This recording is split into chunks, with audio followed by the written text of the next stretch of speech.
Welcome to the Chevy Pregame Show on Fox.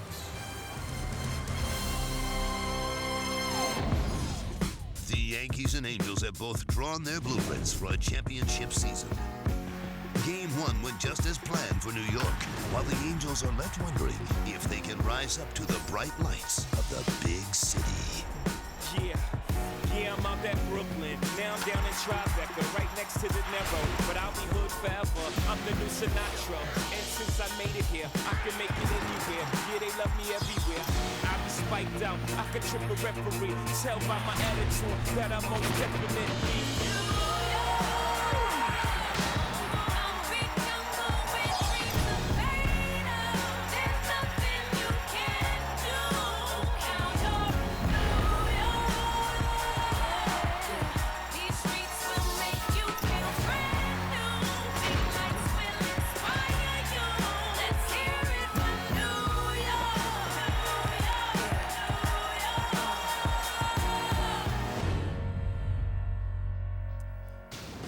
We are in an Empire state of mind, but would you mind passing the overcoat again? It is another nasty night in the Bronx, still cold and windy, just like Game 1. So for the second straight evening, the Angels, the Yankees, and those hardcore New York fans will battle the elements. The left side of New York's infield remained red hot at the dish as Jeter and A-Rod went a combined 3 for 7 with 2 RBIs in the Yankees' Game 1 win. They'll look to duplicate that feat, and if all else fails, they should just hit it to their opposite numbers. Eric Ibar and Sean Figgins let a pop-up drop in the first, and the Angels never fully recovered. The LA Angels of Anaheim look to even the best-of-7 series against the Yankees. It's Game 2 of the Welcome back to the Chevy Pregame Show on Fox. And now welcome to the Bronx and welcome to Yankee Stadium. It's Game 2 of the American League Championship Series here tonight.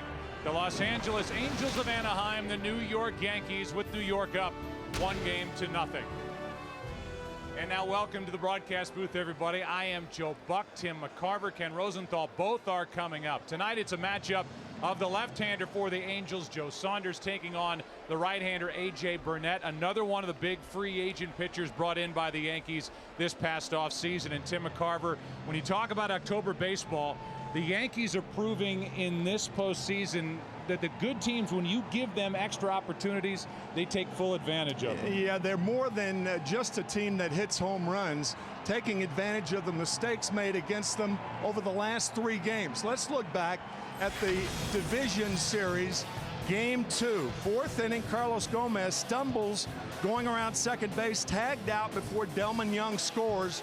The run doesn't count as Derek Jeter makes the tag. Game 3 in the 8th inning. Down by a run, Nick Punto rounds third too far and is thrown out by Posada. And last night, the parade of mistakes continues by 5 different position players. First Rivera, then Ibar, Figgins, Lackey the pitcher on an error, and a rare error by Torrey Hunter. All of that you just witnessed added up to a 4-1 Yankee win. We hope the rain stays away tonight. Game 2 coming right up. The Yankee 2009 postseason success continued last night. Dominant starting pitching, capitalizing on opponent miscues. The Angels, though, have been down this road before. Twice in the playoffs, New York took the opening game. Twice, New York watched the Halos advance past them. But for that to happen, Mike Scioscia's club must return to Angel-style baseball. Plus figure out a starting pitching staff that has been overpowering in the postseason. It's Game 2 of the ALCS. And it's coming up next on Fox.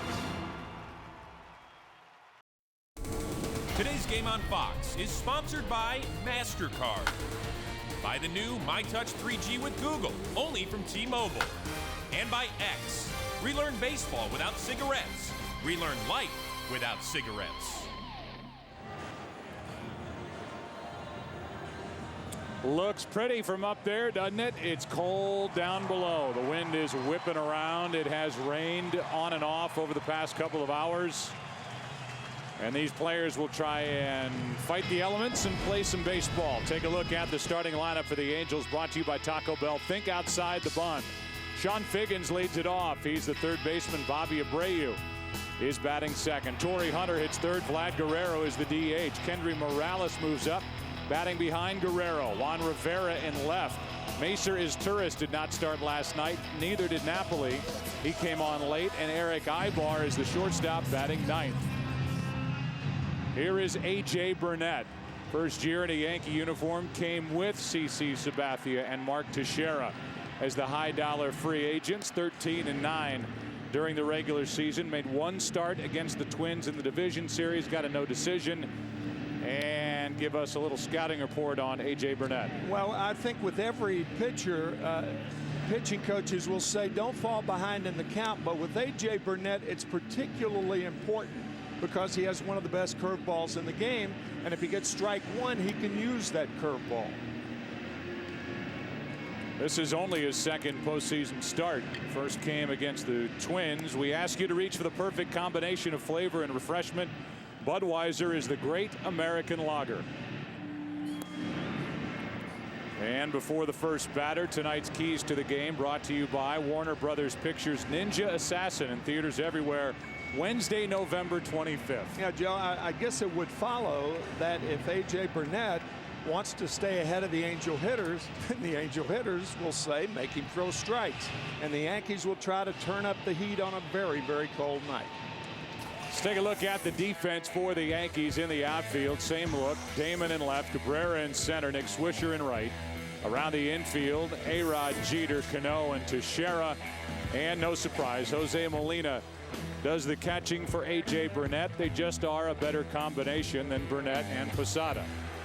It's the way it's worked out. That's the way it was against the Twins, and that's the way it is against the Angels.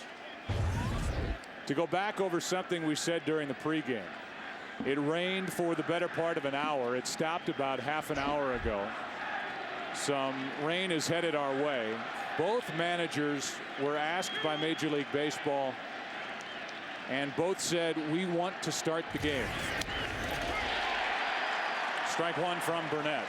But these are new rules, and we are used to in years past. And it's official now. Any game that is not finished, we played to its completion. Not later on that day, the following day. In this case, as that misses, if we don't get a full 9 or whatever it takes for an entire game, we'll pick it up tomorrow, weather permitting.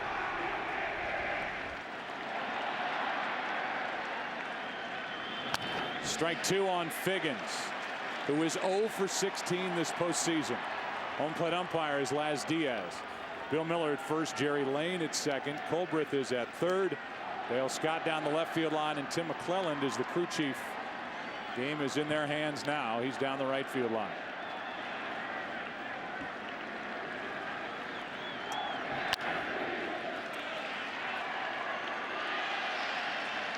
The 1-2 hitters were shut down in game one. Hitless 0 for 8. That was not the case, Tim, for Abreu in the divisional series against Boston. He was on base 9 times in 13 plate appearances. Nor was that the case for the Yankees 1-2 hitters last night. They scored 3 of the 4 runs. Good start for Burnett as Figgins goes down swinging. That is the 8th time that Sean Figgins has struck out this postseason. He's now 0 for 17. Well, again, the advantage of A.J. Burnett staying ahead. He can use his curveball. And as you saw with that swing, Figgins missed that pitch by about 6 inches. Here is Abreu. Burnett made a start against the Angels in Anaheim on September 23rd. It was a 3-2 win. In that game, Burnett pitched only 5 2/3 innings, but he struck out 11. He has that ability. Had a no-hitter back in 2001 at San Diego as a young pitcher with the Marlins. Strike one to Abreu.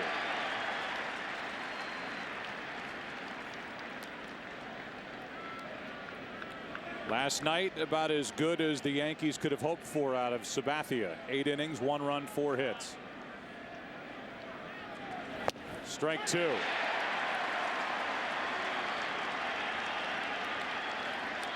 Lackey not bad, but not good enough. 5 2/3, 2 earned runs, 4 total, 9 hits.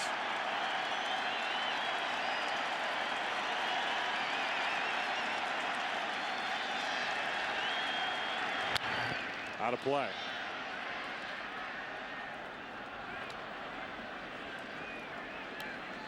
Abreu trying to get on for Torrey Hunter, who waits to hit next, and then Guerrero cleans up. It's a lot easier to get the first 2 strikes on Bobby Abreu than it is the third one.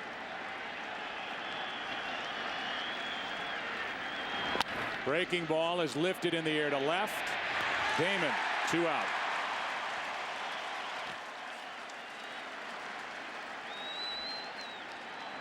So Abreu and Figgins are now a combined 0 for 10 in this ALCS. And the batter is Torrey Hunter, who had a hit last night and a walk.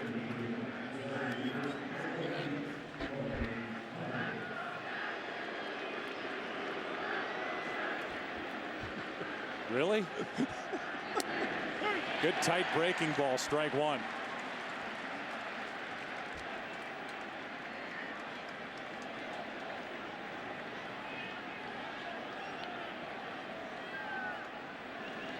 He's 2 for 23 in his career against Burnett.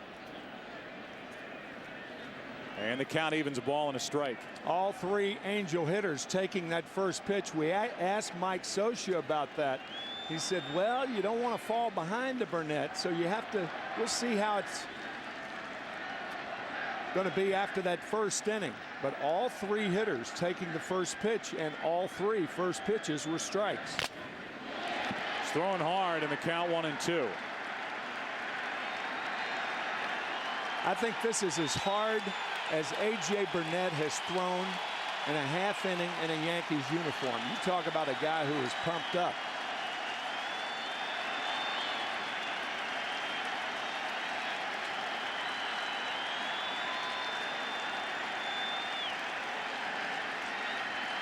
Curveball coming. Fastball coming. And it's high, 2-2. So he shook off 1, which is typically fastball. Then 2 fingers went down, and then a fastball was the pitch. What'll it be on 2-2?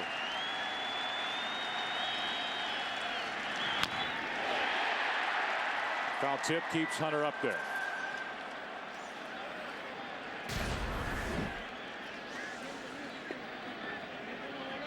That looked like more of a slider, but A.J. Burnett just has 1 sign for the breaking ball. Might have been a cut fastball.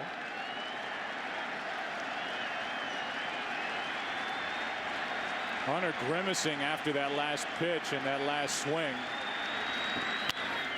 And a little pop-up down the right field line. That ball's going to fall in fair. Hunter will cruise into second base with a double, a bloop double to right. And here in the top of the first inning, a chance for an early run as Torrey Hunter fought it off and dropped it fair. Mike Scioscia was talking about his offense. He was talking specifically about Sean Figgins, saying that he may get a little flare in there somewhere to get him going. Well, this could get the Angels going. A little flare down the right field line, a double for Torrey Hunter. A right groin injury cost Torrey Hunter 32 games during the regular season. No issues with it at this point. I wondered on that foul tip whether the ball came up and caught Torrey Hunter on the pitch prior to the double, or if he maybe tweaked that groin on a cold night. He looked like he had no problem running home to second base. And here's that foul tip, and it did catch him on the inside of the left leg. He's at second with 2 out, and Guerrero grounds 1 to short. 2 hops to Jeter. Half inning in the books on a cold, windy, damp night in the Bronx. No score, game 2. Today's game on Fox is sponsored by Taco Bell. Think outside the bun. By Ink, the new business card from Chase. Make your mark with Ink. By DirecTV, no one else has all your favorite channels in HD. And by State Farm. To us, there's nothing more important than being there. Through a half inning at Yankee Stadium, Derek Jeter gets it started for New York. Here's the starting lineup for the Yankees, brought to you by Taco Bell. Think outside the bun. Jeter, then Damon, then Teixeira. Alex Rodriguez cleans up. Matsui, the DH. Nick Swisher moves up. He's in right. Robinson Cano moves down. Then Cabrera, Molina. So Swisher was batting in the number 8 spot last night. He slides up. Cano does stay in that 7 spot. Batting 8th is Cabrera, and Molina, because A.J. Burnett is making the start, is in the lineup, and that group deals with the left-hander, 28-year-old Joe Saunders. Joe Saunders with that power sinker. Heavy power sinker, tough to pull. The Yankees are thinking right field for their right-handed batters. Early ground balls could be a sign of effectiveness for Joe and the Angels. Raised in Northern Virginia with Saunders, played at Virginia Tech. Not so much worried about the cold and ready for tonight's start. Angels need him to be good, as he was down the stretch. 1 pitch. 1 out. Jeter taken care of by Sean Figgins at third. Take a look at the defense for the Angels. Juan Rivera is in left. Torrey Hunter with his 8 Gold Gloves in center. An error last night. Abreu in right. Figgins, Ibar is Turris, Morales on the infield. Napoli does the catching for Saunders. Here's Johnny Damon. 2 for 5 last night. 3 hits this postseason. Strike 1. Saunders was the 12th overall pick back in 2002. Came up in 2005. Split his season in 06. Did the same in 07. Last year was an all-star. 17-game winner. Did pitch in the all-star game at the old Yankee Stadium next door. Won a third of an inning. And this year 16-7.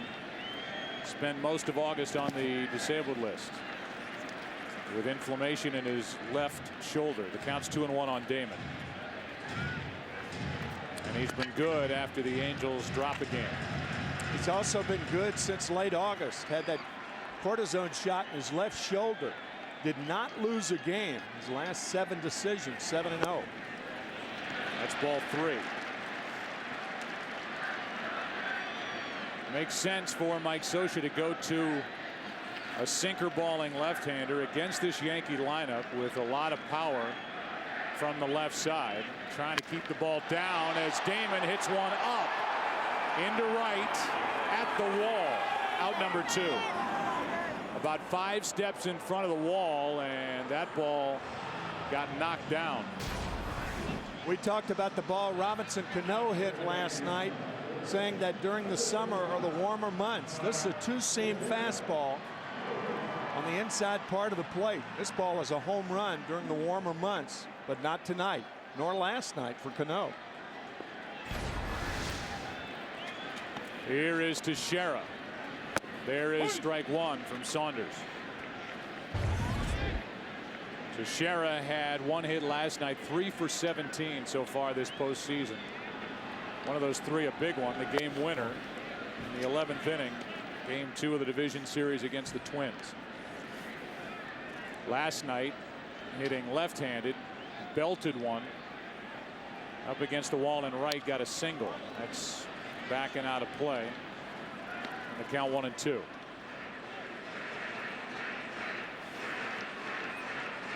Rather calm start for Saunders,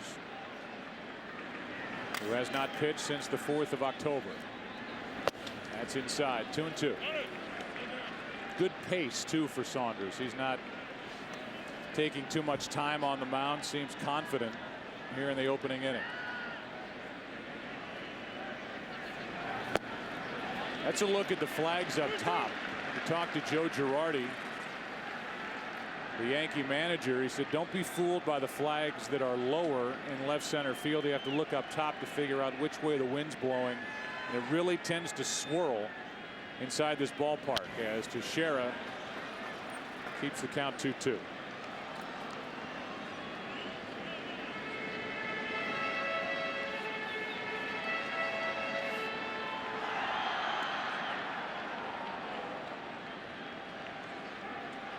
Texas, Oklahoma played today, didn't they? Here's a 2-2 pitch and a strikeout. Good start for Saunders. giving the Angels exactly what they need. They also need some hits against Burnett. Second inning, no score. Chevy and baseball have teamed up to give fans a chance to win tickets to the postseason, and even better, you have a chance to win a new Chevy. Just register at worldseries.com/Chevy and may the best team win. Here's Kendry Morales, had the only RBI last night for the Angels. 1 hit, 3 at bats. Much more powerful batting left-handed, and he takes a strike from Burnett. Morales, then Juan Rivera, then Macer Torres. For Burnett, who gave a bloop double in the first, had a strikeout and stranded a runner.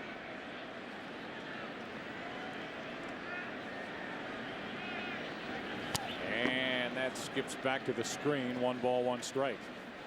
That, by the way, the 5th straight Angel hitter that Burnett has thrown strike 1. That explosive fastball tonight. 94, 95 miles an hour.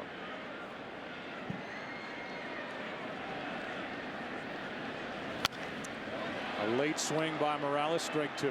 Yeah, I think there are a lot of things in baseball that we kind of take for granted. One of those is a miles per hour. And not until recently was I surprised that someone asked me, said, when you're talking about miles per hour, what does that mean? Does it mean halfway to home plate when it arrives at home plate? Inside corner, second strikeout for Burnett. There's a 93-mile-an-hour fastball. Well, we have a machine. It's called Fox Trax Plus that we are introducing tonight. And it has shown us that the miles per hour relates to the ball out of the pitcher's hand. So right there, the release of the fastball by Burnett to Morales was 93 miles an hour coming out of his hand. And when it arrived at home plate, it was 86 miles an hour. I did not realize that. And I'm sure that a lot of you folks out there may not have realized that. Here's Juan Rivera, takes low for ball 1. That ball had a lot of movement to it as well as it cut back over the heart of the plate. And by the time it was in the glove of Jose Molina, it was down to 86 miles per hour. Here's a 1-0 pitch, and that one got away. We talked about this last night with Lackey. You can see A.J. Burnett looking at his fingertips, and on cold nights, it's tough for these pitchers to feel the baseball and get a good grip, and it didn't seem for Lackey like he really got a good feel, especially for his curveball, until about the 4th inning.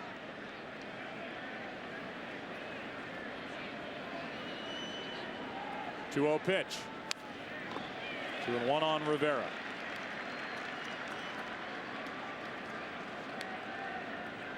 Talked about it last night that Rivera came up in the Yankee organization last 11 games with the Angels against New York pitching, hitting just 158. Last night was 0 for 4.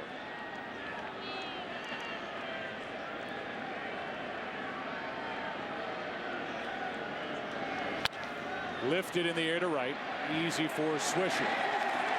2 out. I have done just a little playful personal research, and I've asked several hitters, what does it mean when you're facing a guy who throws a 95-mile-an-hour fastball? At what point does the pitch go 95 miles an hour? And they go, kind of a shrug of the shoulders. And I know I was that way, Joe, and it's amazed me that that's the case. Burnett knocks it down, gets the out. Macer Torres taken care of. An inning and a half in the books. Big bats coming up for the Yankees. No score. On Fox is sponsored by Budweiser. Reach for the perfect combination of flavor and refreshment. Budweiser, the great American lager. Beautiful pictures from up above, and the aerial coverage is brought to you by DirecTV. For the most sports in HD, call 1-800-DirecTV. Alex Rodriguez leads it off. 7 for 14 in his career against the lefty Joe Saunders. And he has 67 home runs in his career against the Angels. That's the most home runs by any active player against any team. 2 of those home runs against Saunders. Now 6 out of 13 this postseason. Ball and a strike. Last night a base hit, bounced one up the middle, also had a sac fly. And ran through a stop sign at third and was out at the plate on a very good play by Jeff Mathis. 1-1 pitch is in the dirt. One thing that Angel pitchers do not want to do is to throw Alex Rodriguez a strike on the outside part of the plate. He has tremendous power the other way. Both home runs have been hit to right center. They're coming inside here. And Rodriguez lines it to the shortstop Ibar. Last night Ibar had the headgear on, was dressed like a Teletubby out there at shortstop. And he had that ball drop in front of him behind Sean Figgins. There he is, Poe going to the ball, and oops, almost hit him. And that led to the second run in the first inning and a 2-0 lead for the Yankees. A game they won 4-1 behind Sabathia. Now his double play partner, Macer Izturis, has it at second base. But Ibar is finished with that headgear. Here's Matsui, ball 1.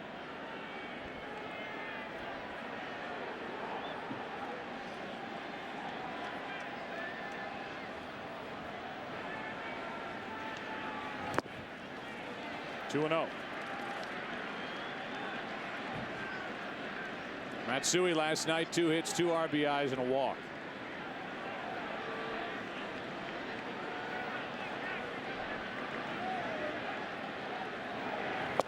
Strike 1.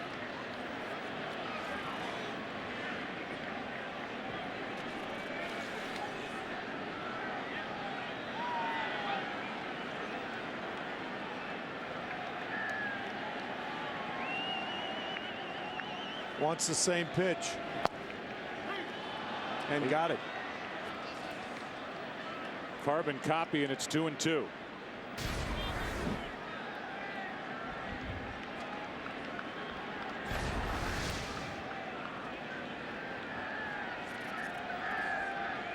One out, nobody on.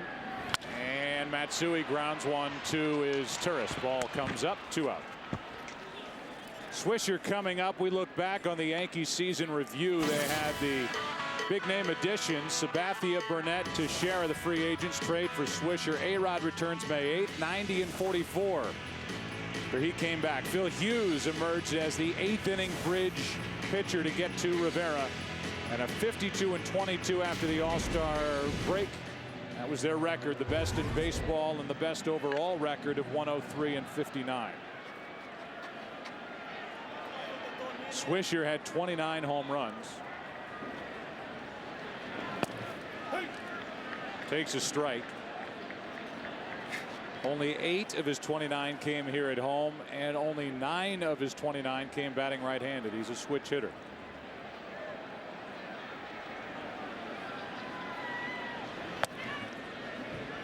Good movement on the pitch, but inside, a ball and a strike. Very impressive in the early going is Joe Saunders. You picked up on it in the first inning, Joe. He is really pitching in relaxed fashion. Body language so important, and Mike Butcher, the pitching coach of the Angels, certainly picking up on that. 28-year-old left-hander brings it on 2-1. And now ball 3. On deck is Cano.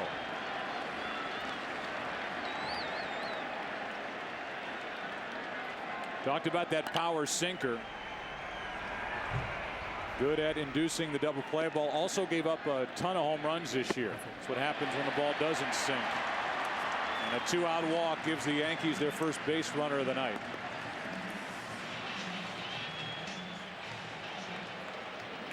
So in steps Cano, who hit 25 home runs during the regular season, had the 6th best average in the American League, 320. When you talk about home runs, Saunders gave up 29 during the regular season. That was the second most in the league.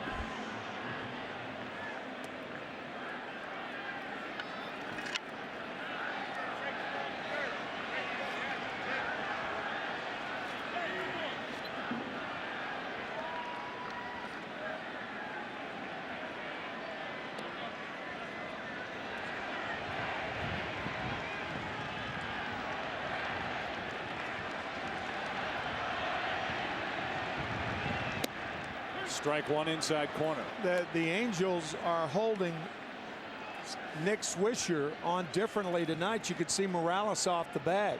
With John Lackey, the right-hander last night, Morales was on the bag. And now with the left-hander there, a little bit of a different look. More or less hugging the line with Cano up there to prevent the double in the right field corner. Hey! Good fastball for a strike, and it's 0-2 on Cano.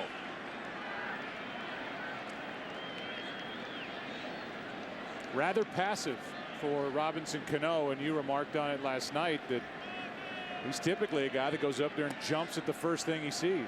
Yeah, I mean, when you see him that passive early in the count, usually good things don't happen. He's a terrific hitter.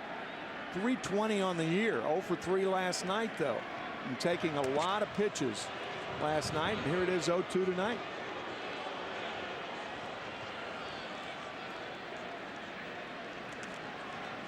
Saunders threw over Swisher even with 2 strikes. He's not going anywhere. Doubtful. Didn't attempt to steal all year.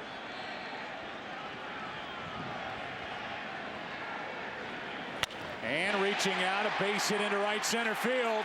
This ball will go to the wall. Swisher to third. Swisher to the plate. Yankees strike first.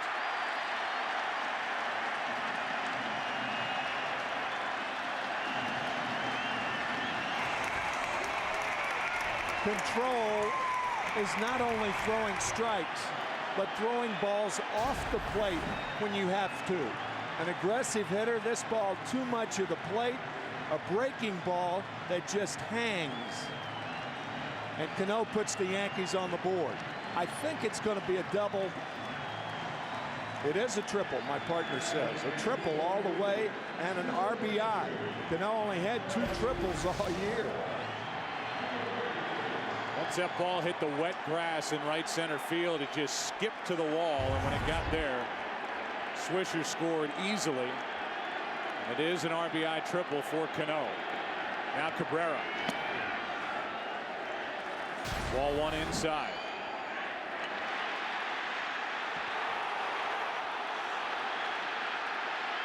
By the time Hunter got it back in, his Turris dropped the throw from Hunter anyway. The Yankees were on the board as Swisher crossed home plate. Pitch counts are so vital. Pitching coaches tell pitchers try to stay ahead, but when you get to 0-2, don't pitch a hitter like it's 2 balls and no strikes. 2-1 on Cabrera, who had 68 RBIs during the regular season.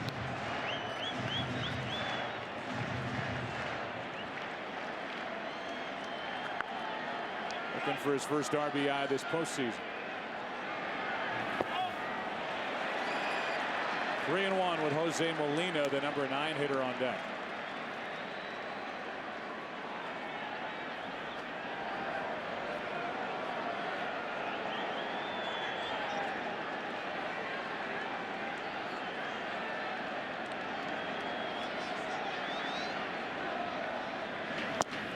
There's a strike. During the regular season, the Yankees had the best record in the American League when scoring first. Good starting pitching, that good bullpen for Joe Girardi. They were 66-20. And they got on the board before the opposition. 3-2 pitch. Foul back.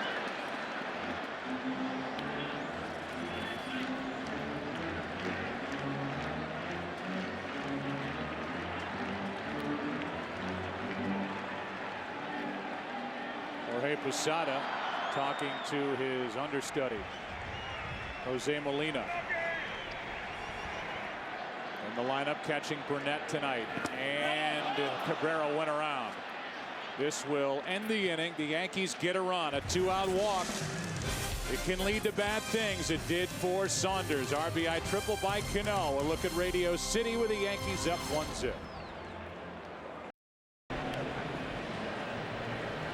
Give you a look at our John Hancock question of the day. Which pitcher started the most regular season games before making his first postseason start? A.J. Burnett looks very sharp tonight. Napoli leads it off with Ibar to follow, and then Sean Figgins. Breaking ball is in. Tim, when A.J. Burnett is throwing first pitch strikes and doing it with his curveball, that can be the makings of a bad night for the opposition, because he goes into that realm of at times being unhittable. I mean, you think about a guy like Josh Beckett with the Boston Red Sox, Adam Wainwright, who may win the Cy Young Award this year in the National League. When that curveball's over for strikes with the other stuff, they're tough to beat. 1-1 pitch. 7 of 8 first pitch strikes so far for Burnett. We asked Joe Girardi specifically what to look for if Burnett has a problem, and he said if Jose Molina can see his back after the follow-through, that's a bad sign. That shows that he's becoming unraveled. But so far he's together. So what that means is you're flailing after you throw the pitch. As you look at Kevin Long, I beg your pardon, Dave Island, pitching coach, and that's what he looks for. But you can see how together Burnett has been in his deliveries. He's very compact.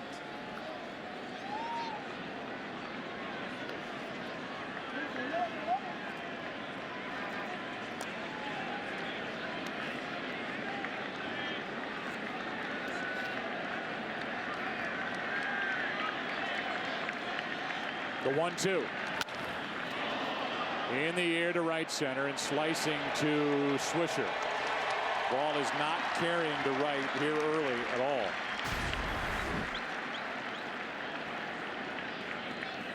Here's his motion once again, very compact. AJ is a tall guy. He's 6'4". A lot of times tall pitchers have a tendency to become more unraveled than shorter guys, understandably. So he released it at 94 miles an hour, and when it got to home, it was 86 miles an hour. With 1 out, nobody on, another first pitch strike, this time to Eric Ibar. He was 0 for 3 last night.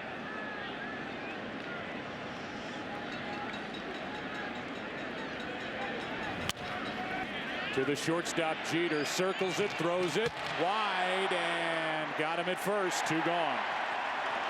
Teixeira kept his foot on the bag, and no argument from Alfredo Griffin, the first base coach, or Ibar. When Yankee fans have been asked about Mark Teixeira, almost to a person, they say, you know, I knew he was good, but I didn't know he was this good.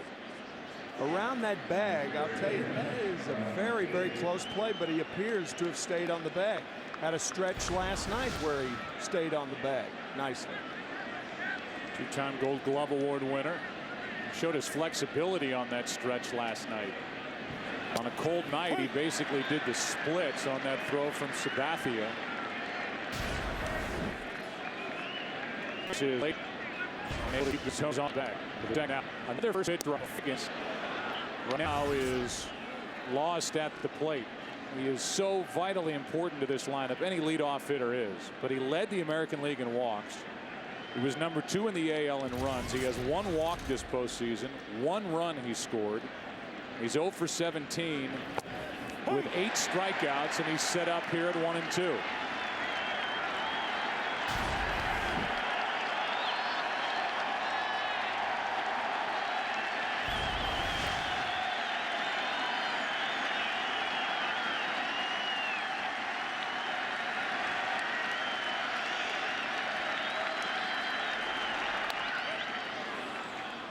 Typically, third base has been a power position.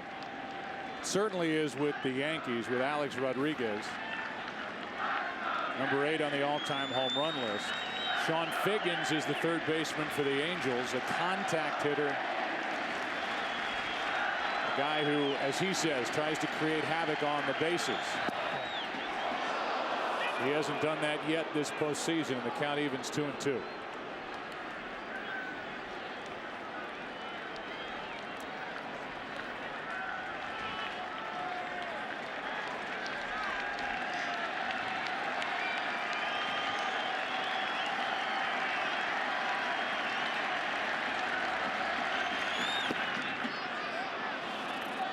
Full count.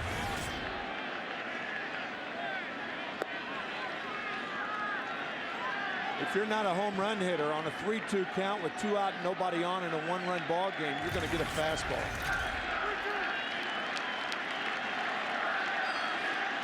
Fastball inside.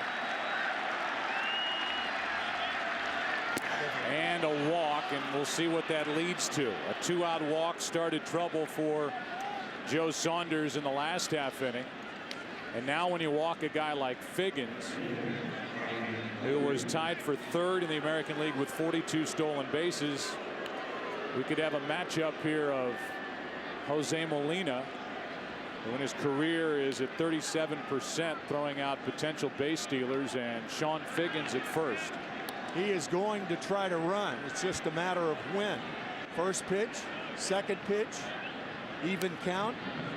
It's ideal with the left-handed hitting Abreu up there because it's much tougher for a catcher to throw with a left-handed batter up. One thing Joe Girardi talked about well before this series even began. We're aware of the Angels' running game. But in this case, A.J. Burnett is dealing with a dangerous hitter in Bobby Abreu, and it's more important for him to make his pitches to get the hitter out than worry about making pitches to try and slow down or thwart the running game. That's 2 throws over. This Angels team had 148 steals as a group. That was the second highest total in baseball behind Tampa Bay, but they were caught 63 times, the most in baseball. That's 3 throws over to first. It's fine if your formula is right. If you're thinking of the runner, think about him 100% of the time. Then when you don't think about him, think about the hitter 100% of the time. That 80-20 formula kills pitchers. There are times when it looks like guys are 50-50. It's true. First man who ever mentioned that was Gene Mock, the ex-Angels manager of the team in 1986. The Angels were up 3-1 against the Red Sox, and the Red Sox came back and beat them. A horrible, horrible series remembered to this day. That's inside. Now the count's gone to 2-0 against a very patient hitter in Bobby Abreu, and we'll see if the Angels can get something going here. Torrey Hunter on deck. Yeah, sometimes the threat of the stolen base is worse than the stolen base itself. Now it's 2-0 to a guy with power. Abreu, 15 home runs during the regular season. Takes a strike.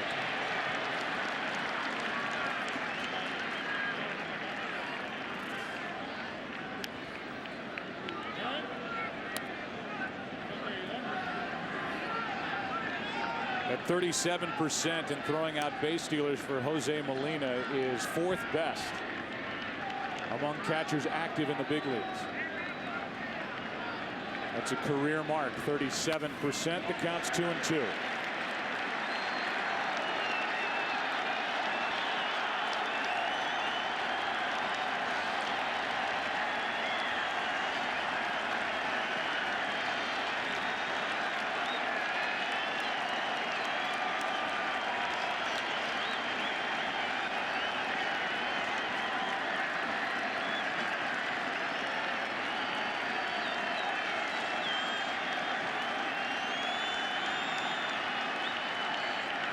There goes Figgins.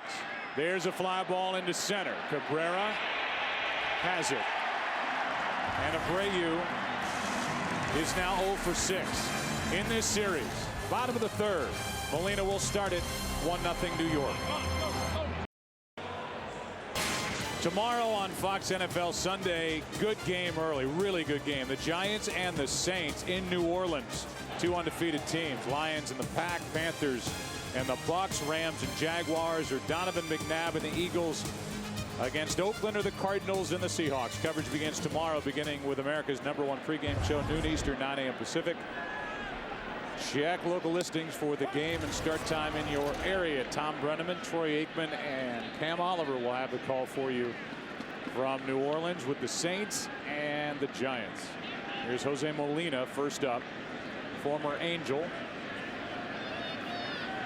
One of 3 catching Molina brothers. All 3 have World Series rings.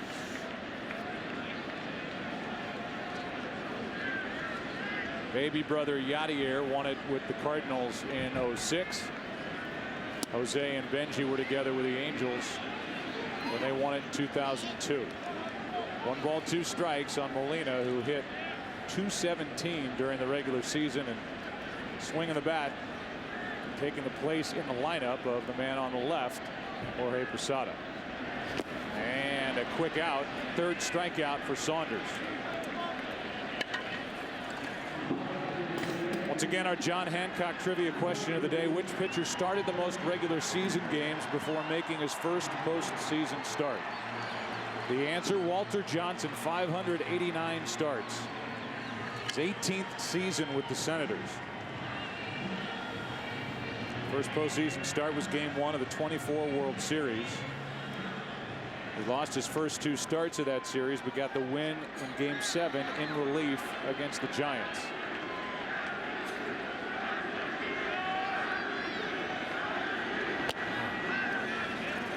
Maybe an appropriate question, because tonight's starter for the Yankees, A.J. Burnett, had made 244 career starts before appearing in the postseason. He's number 4 on the active list, prior to breaking that against Minnesota. Ken Rosenthal is with us, braving the elements down below with his construction boots on, with the suit on up top. We'll go to him in a moment as the count's gone to 2-0 on Jeter. That's hit in the air to right. Will it carry at the wall? Jeter makes it 2-0.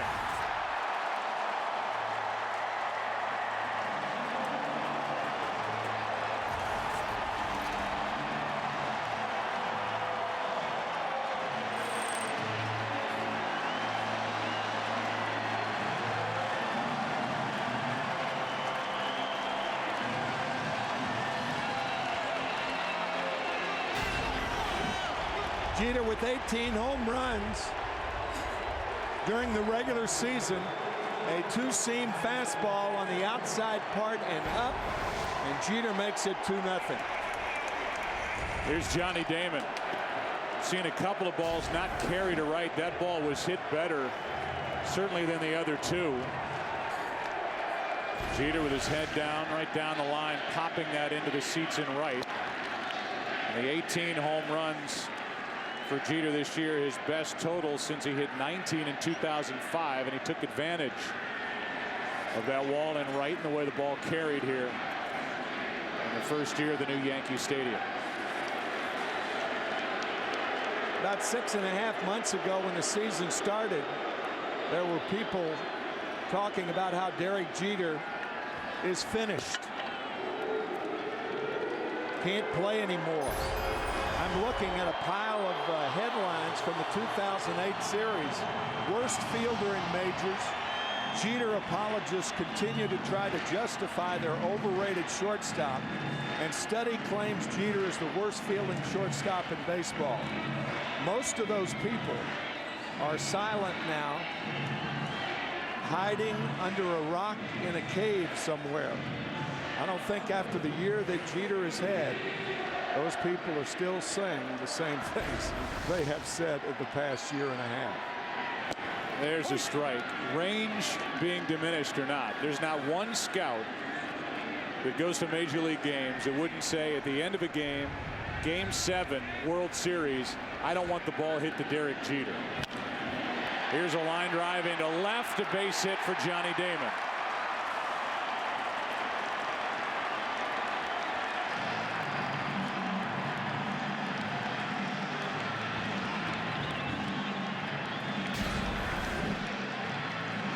Johnny Damon, his 3rd hit in 2 nights, all have been to left field. Yankee Stadium, this Yankee Stadium had at least 1 home run hit in it in 80 of the 81 regular season games. That was a Major League Baseball record. Last night, no home runs were hit, only the 2nd time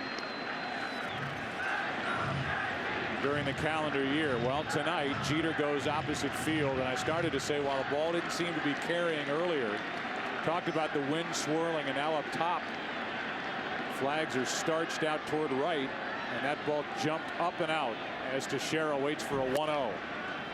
2-0.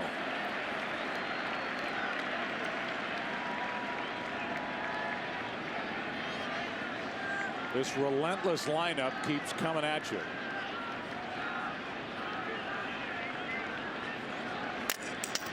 Led baseball in runs, home runs, number 2 in average to the Angels. 2-0 pitch. Sounded like he might have broken his bat. Ground ball 2 is Turris, and the Angels can't turn it. Not hit sharply enough, and the inning continues for Rodriguez. I thought Mesa was going to take that himself. Not that far away from second base. An acrobatic relay by Ibar. I guess that's a proper play to feed it to Ibar, who's going toward first base. But as you said, the ball not hit hard enough to turn it. So the inning continues, and that's important with a guy like Rodriguez coming up. He hit a soft liner to short his first time.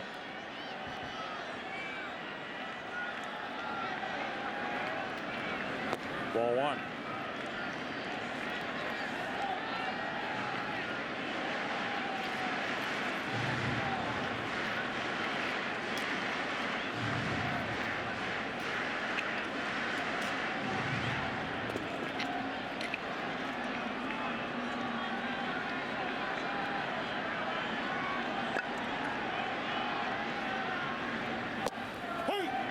A ball and a strike.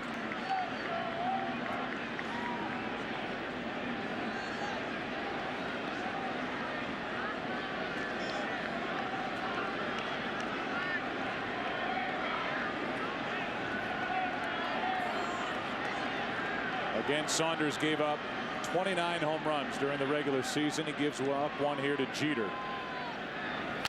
And now Rodriguez into right center field, slices to Abreu. And in the 3rd, Derek Jeter doubled the New York lead.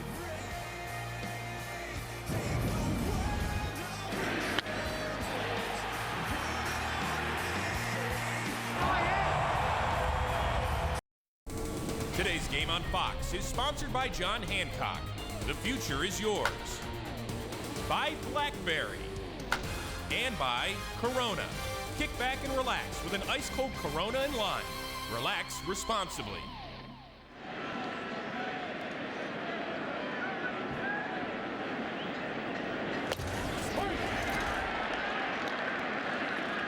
Torrey Hunter first up for the Angels as we go to the 4th inning. Hunter blooped a double down the right field line. That's the only hit for the Angels so far. 2-0 New York. RBIs by Cano and Jeter. Hunter got out of the box slowly. Rodriguez makes the play and out at first as Teixeira stays on the bag again.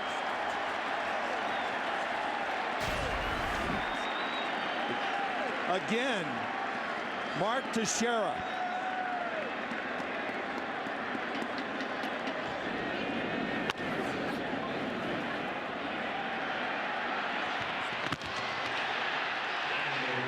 That little stumble out of the box cost Torrey Hunter. Well, that often does when a right-handed hitter is jammed. He spins his wheels in the box, can't get out of the box. Vladimir Guerrero was just jammed and fouls it back. Strike one. How about the stretches, though, again, by Mark Teixeira? That's the third one in the last 2 nights.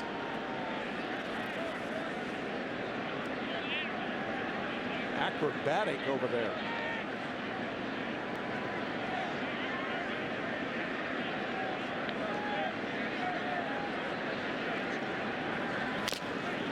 That caught a lot of Molina. Like his right knee. Oh, boy. I think because catchers have shin guards on that it doesn't hurt. Sometimes it hits that seam between the pads. That one actually on the inside part of the knee. Looked like half and half. Ow. Let's listen.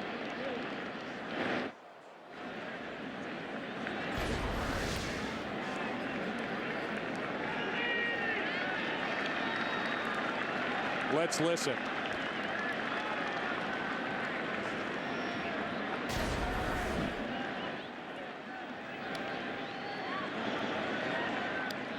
Try it after this 0-2 pitch.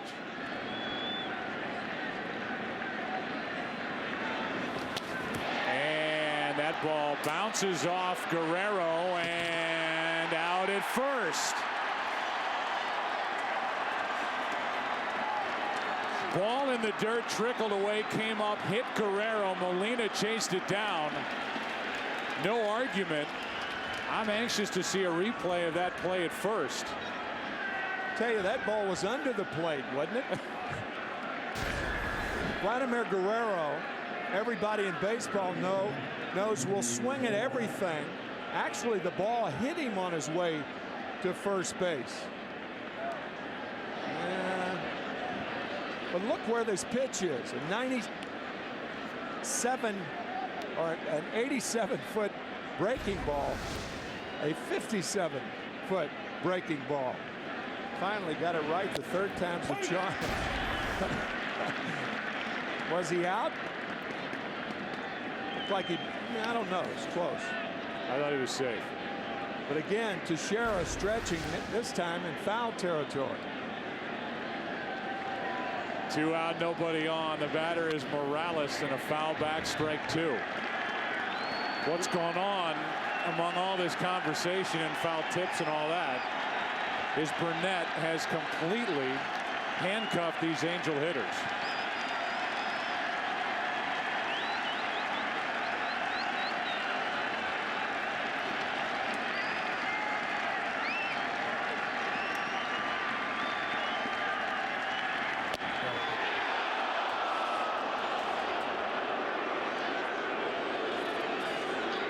In case anybody wonders what the atmosphere is like here in October in the first year of the new stadium, even on a cold night, it's loud in here.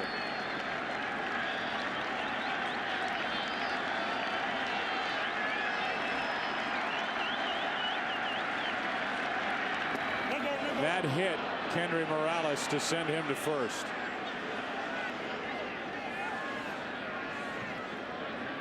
A.J. Burnett during the regular season hit 10 batters and threw 17 wild pitches. He can get erratic from time to time, and that's got to be part of the reason why he's so effective. You don't always know where it's headed. Well, we saw 2 breaking balls to the last 2 hitters. One, the 2-strike pitch to Guerrero. I finally figured out my math for a 57-foot breaking ball, and then the curveball that hit Morales. Here's Rivera hitting it foul outside third. Juan Rivera fly to right his first time up. Now 6 for his last 39 against Yankee pitching is Rivera. Burnett has allowed 3 base runners. A 2-out double by Hunter in the first, a walk with 2 out in the third to Figgins. And now a hit batsman here in the fourth. But nobody to this point has had real good swings for the Angels against Burnett. Boy, now the left painful inning for Jose Molina. Inside the right knee. Now the left thumb.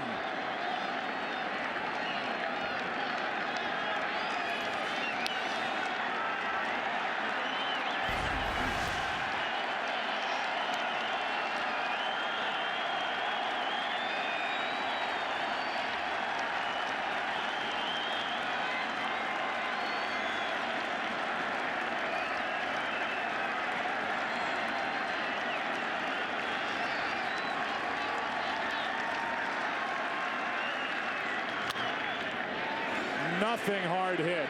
Inning over.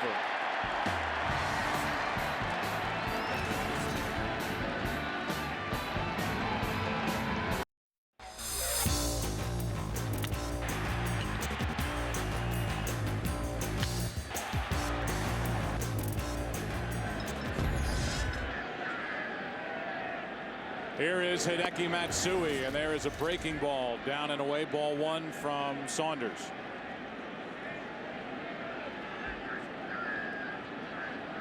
Matsui grounded out his first time. Outside. We had a chance to visit with Joe Girardi, second-year manager for the Yankees, former player for the Yankees. Tutored Jorge Posada and was the backstop for New York back in 1996. First year under Torre. One out. Matsui is 0 for 2. And the first question was obviously about A.J. Burnett and the way he's pitching here tonight. Outstanding. Much like his first start against Minnesota, he's pounding the zone with strikes, and the one thing he's done is he's been able to command his fastball tonight, and that's so important for him. And you can talk fastball, but when he gets that curveball over for strikes, he vaults into another category. He really becomes at times unhittable. Yeah, he does. I mean, everything starts off as fastball, and when he's locating that, you can't really lock him into one pitch, because usually when he's locating his fastball, his mechanics are very good and his curveball is outstanding. With all the conversation about the weather the last couple of days, word was from the commissioner's office, you were asked the question, as was Mike Scioscia, you wanted to get this game started here tonight. Well, you do, because you never know. I mean, we were expecting rain all day today, and it hasn't started yet. And they've talked about maybe 10:30 possible rain, but it keeps being moved back. So you want to play this. And I thought the commissioner made a great rule last year. If it does stop in the middle, it's just suspended, and you keep playing whenever you can. I think Jeter can keep playing too. He looks all right. Yeah, he's looked great for us in the postseason, and big home run for him. Joe, thank you. Thanks. It's Joe Girardi. We'll talk later with Mike Butcher, the pitching coach for the Angels. And what Joe mentioned in that interview was the way it used to be, which is if we got through the top of the fifth inning, the next half inning, and the Yankees maintained their lead and the rain finally did arrive that they've been talking about for 2 days. He couldn't resume play. Game's over. Yankees win. That's not the case anymore, as Commissioner Selig wants it. I think most agree.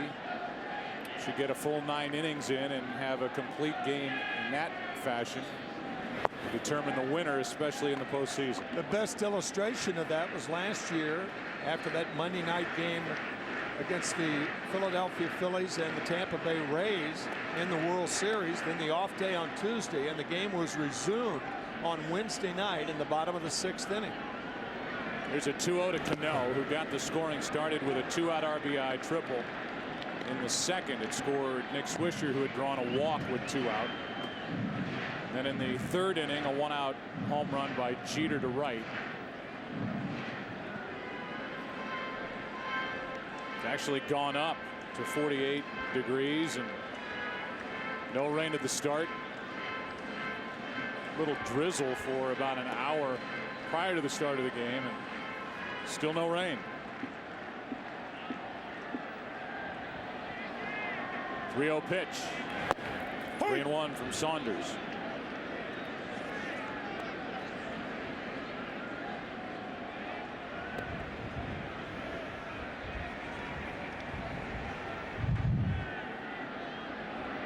With 2 out, strike 2.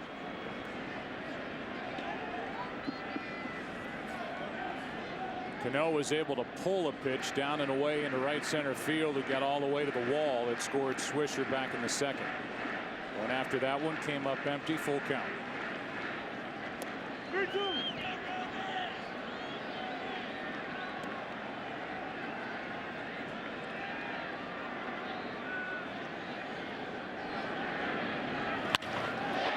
Center field slicing away from Hunter, and he's there to make the catch. He can cover a ton of ground. We go to the 5th. Here in the Bronx, 2-0. Yankees on top here in game 2. Back after this from your local Fox station. We remind you that game 3 of the NLCS between the Dodgers and the Phillies is on TBS tomorrow night, 8 Eastern, 5 Pacific. That series tied at a game apiece, and Hiroki Kuroda, who was bothered by a bulging disc in his neck and not even active during the divisional series. In their 3-game sweep over St. Louis, will take on Cliff Lee. Big addition from the Cleveland Indians, who is 1-0. ERA down around 1.10 so far this postseason in 2 starts. Counts 2-0 on Mesa Izturis with Napoli and Ibar, the 7, 8, and 9 hitters for Burnett. Angels have to get something going here. So far, nobody in the lineup has been able to hit Burnett with any authority. Strike 1, 2-1. Only 4 hits against CC Sabathia last night. Only 1 hit through 4 innings this evening. And that was a bloop hit down the right field line by Hunter in the first. Here's a 2-1 pitch. That is ripped into right field. That ball will get down, take a bounce, and head over the wall for a ground rule double from Mesa Izturis. And a good start to this 5th inning for the Angels. Hardest hit ball of the night for the Angels. Falling behind in the count, the 2-1 fastball, and Izturis turns on it.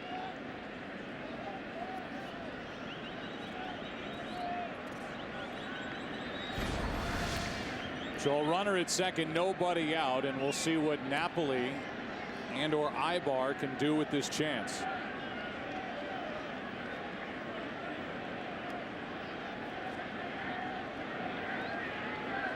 Napoli fly to right his first time up, and he usually takes a big rip. And he flies one into center. Does not advance the runner. Cabrera is there, out number 1. We keep showing the Doppler radar, or whatever system we have. And there it is, and it doesn't look too different than when we talked during our pregame show with Chris Rose in the studio back in Los Angeles. The point of that radar is that it's a good thing we're not in Philadelphia the last couple of days, and hopefully by the time they play tomorrow night, that rain will be out of there. Here's Eric Ibar. Grounded out to short his first time up.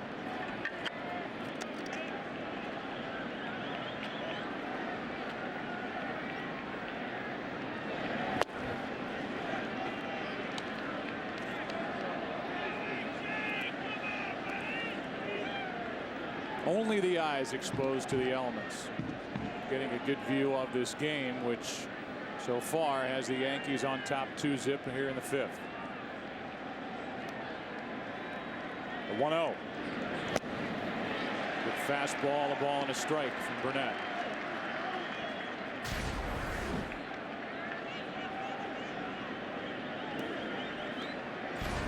A.J. Burnett, originally in the Mets organization, traded to the Marlins in an Al Leiter deal, 1998. Came up in '99 with the Marlins, threw a no-hitter in 2001 at San Diego, had 9 walks and a hit batsman in that game. Didn't give up a hit. Here's one up the middle, base hit by Ibar. Here comes Izturis, and it's a 2-1 game. The double play combination of Izturis and Ibar put the Angels on the board here in the 5th. Double down the right field line by Izturis, and now Ibar right back through the middle. 2-seam fastball. And the Angels score their first run of the night.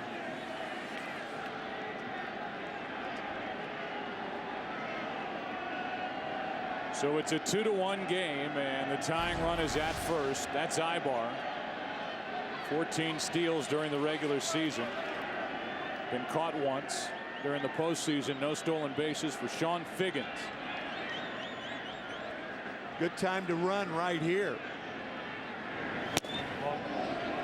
Ball one, down and in. Figgins with the count in his favor.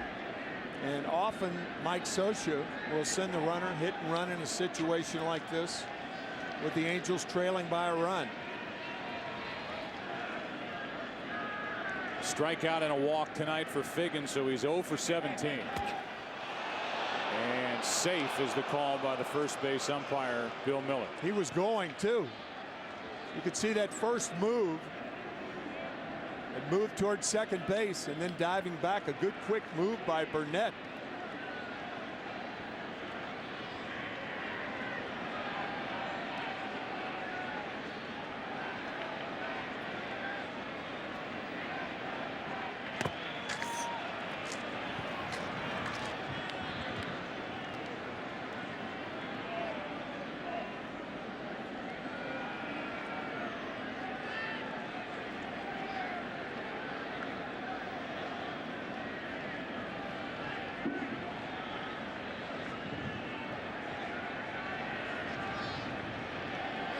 There goes Ibar, swing and a miss, throw down, too late. Stolen base, Eric Ibar, his first of the postseason. And now the tying run is in scoring position. Yeah, that was the right pitch on which to run. Behind in the count, you're not going to get the pitch out. And a breaking ball, a good throw by Molina. But too good a break by Ibar. He had 14 steals in the regular season. So now Figgins has a chance to tie this game with a hit. 54 RBIs during the regular season.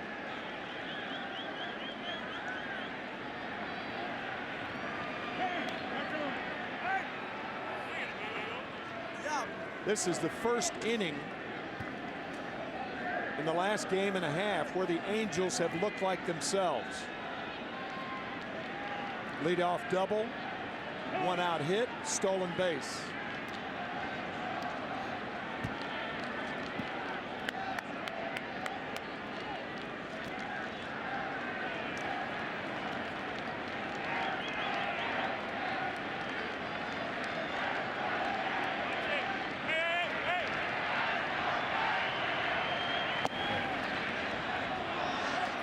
That's outside, 2-1 on Figgins.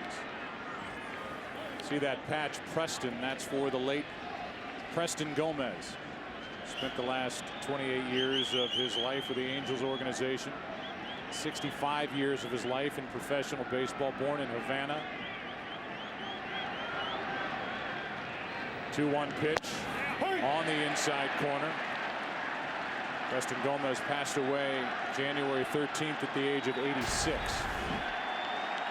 So they honor him with a patch on the uniform, and the count evens at 2-2.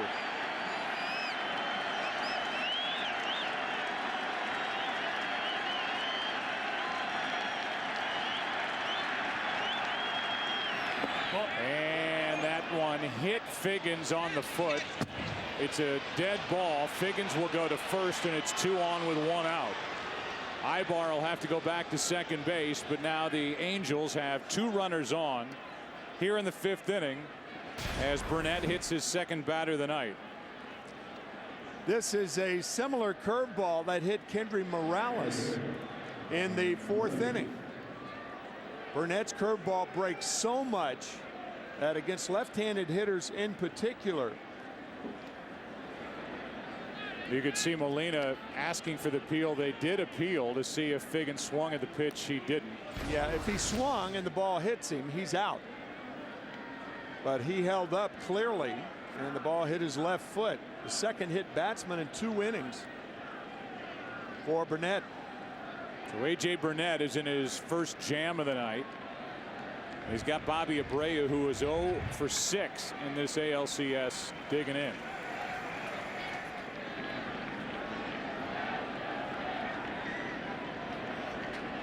Abreu, who was traded to the Yankees in 06, played in 07, 08.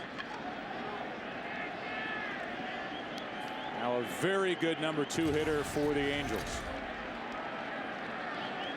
Big spot here for LA.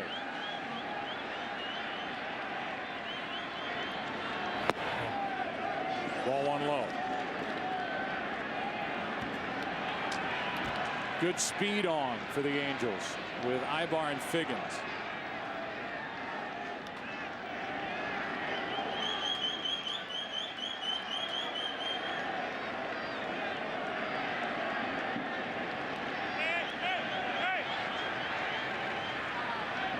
That's foul.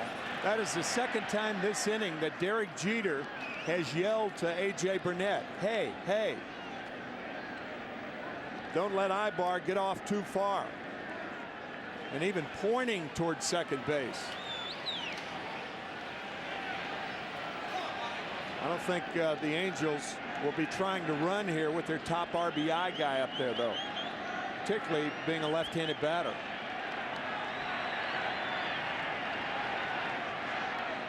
I would imagine you're right. I mean, you can hear Jeter yelling it, and whether he's doing it to bother Ibar or not, or trying to keep him close at second base, I think it would bother Burnett a little bit. Yeah.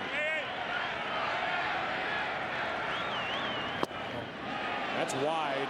2-1.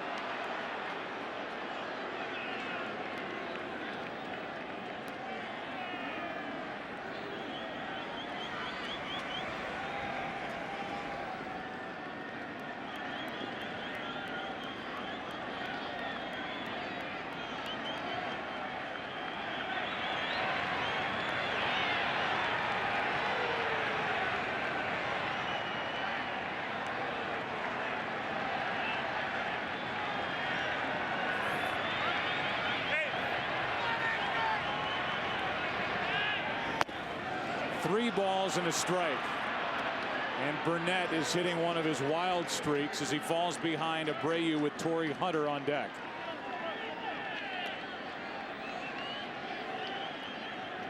A.J. Burnett with the highest walk rate in the American League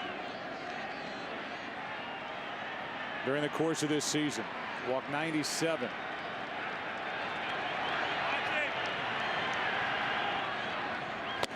Abreu chased it.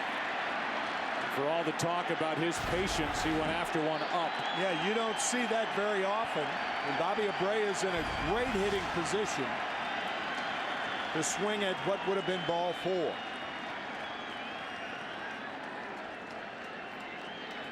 So Molina goes out to talk.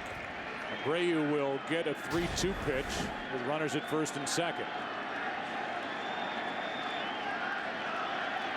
I think Mike Scioscia will send the runners here. You've got a contact hitter up there. Normally a patient guy.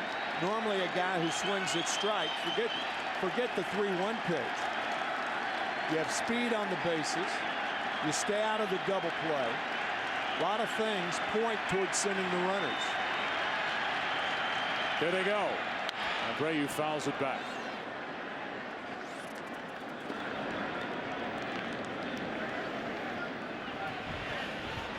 That's the way the Angels play, especially with the type runners they have on base right now. But just to get movement. They're a team that likes to go first to third. They're a team that likes to run, try and steal bases, create action.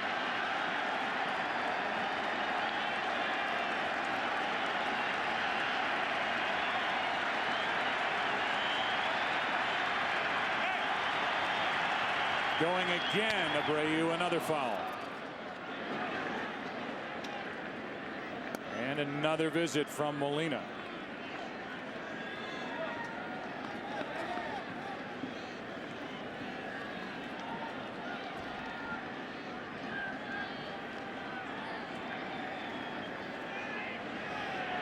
Major League Baseball's Reviving Baseball in Inner Cities has given its 1 million plus participants a chance to play, learn, and grow. For more information, visit MLB.com/RBI. That's what Abreu's looking for. An RBI or more. Down 2-1. Runners go. And another foul.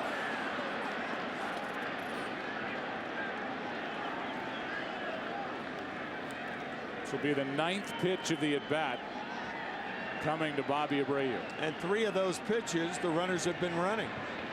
Ibar and Figgins. And they will be off for the 4th time also.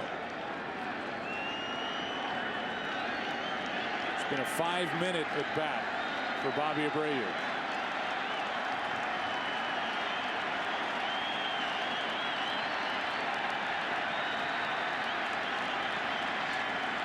Going again, and a fly ball down the left field line, slicing in the corner, carrying for Damon, who makes the catch.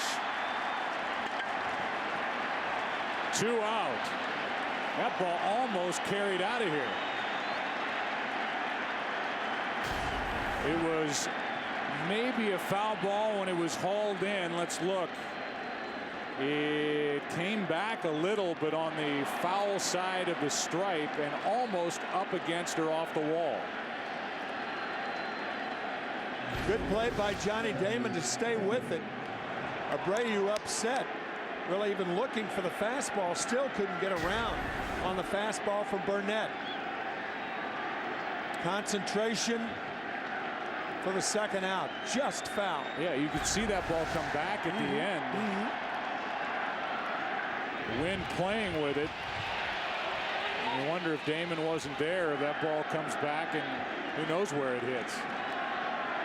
It carried a long way down that line, 318 feet away, and now it's 2 on, 2 out for Torrey Hunter.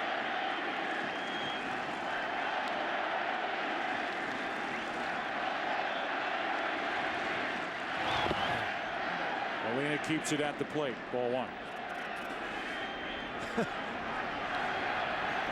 Ibar broke at second base. Molina faked a throw, and Burnett got down. You pull a muscle, pull a back muscle doing that. Watch this. Molina drops the ball, and now Ibar faking at second base. The fake throw, and Burnett getting down. Here's a 1-0 to Hunter. 2-0. On deck is Guerrero.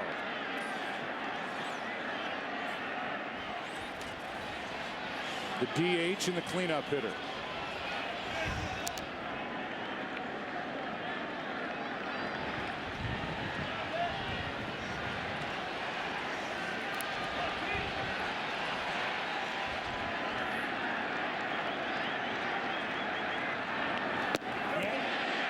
Strike 1.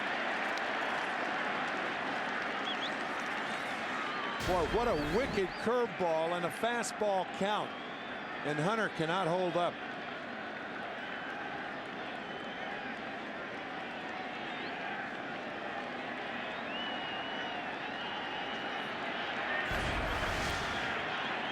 The 2-1 to Torrey Hunter. Strike 2.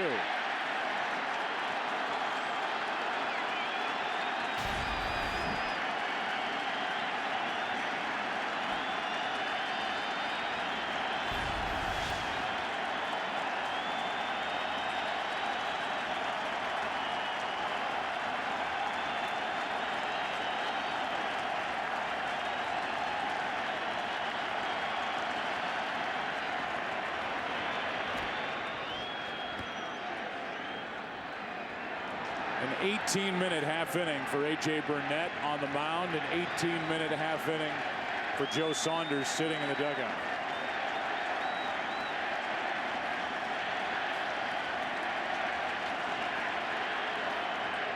Tack on another minute as Molina goes out to visit again. Big pitch here. 2 balls, 2 strikes. Artie Moreno, who has had a tremendous run since taking over the Angels, as his manager Mike Scioscia, winning his 5th division in the last 6 years. Down 2-1, 2 on, 2 out, 2-2 the count.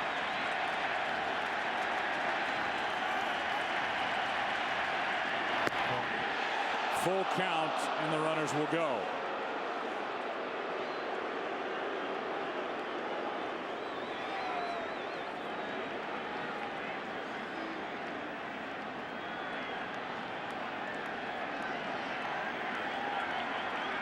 Three RBIs this postseason for Hunter.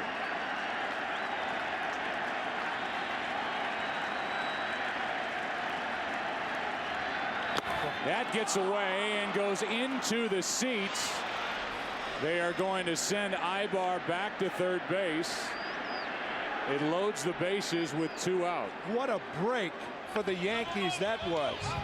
That ball caroming out of the dirt onto the shin guard into the stands. Had that ball stayed in play with Ibar running, I think he scores.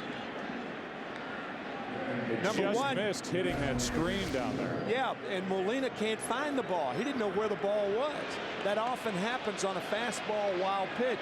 Ibar with great speed was almost to third base. And I feel third base coach Dino Ebel would have sent him in had that ball stayed in the ballpark. So now bases loaded, 2 out for Vladimir Guerrero. Ball 1. Vladimir Guerrero got the big hit on Sunday that ended the division series against the Red Sox at Fenway.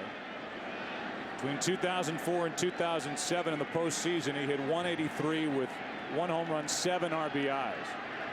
4 of them coming on a grand slam. He has struggled to drive in runs in the postseason. That big swing, strike 1. The last 2 postseasons, a .414 average, and those 2 RBIs that came on the hit with 2 out against Papelbon on Sunday at Fenway Park. David Robertson getting loose. The 1-1 pitch. And he went strike 2 on a pitch way inside. Once again, a notorious bad ball swinger. And he went too far.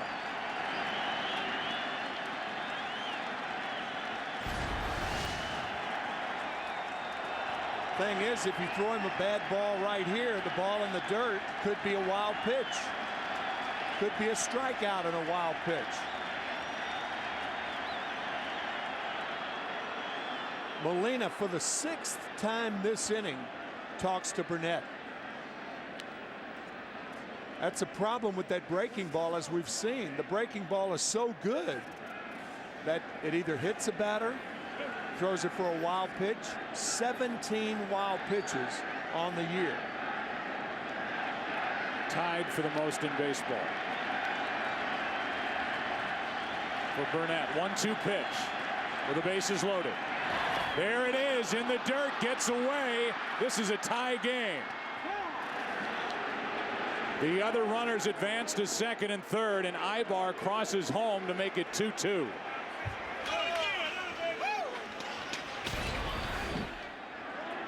Ball in the dirt. Off the right shoulder of Molina.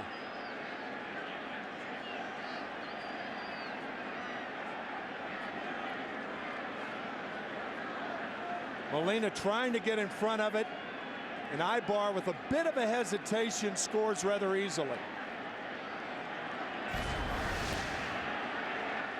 Now a 2-2 pitch to Vladimir Guerrero. 2 hops to Jeter. High throw, but out, and the inning is over. In the inning, 2 hits, a hit batsman, a walk, and a big wild pitch that ties the game at 2 as we go to the bottom of the 5th. Today's game on Fox is sponsored by Chevy and our award-winning cars, trucks, and crossovers.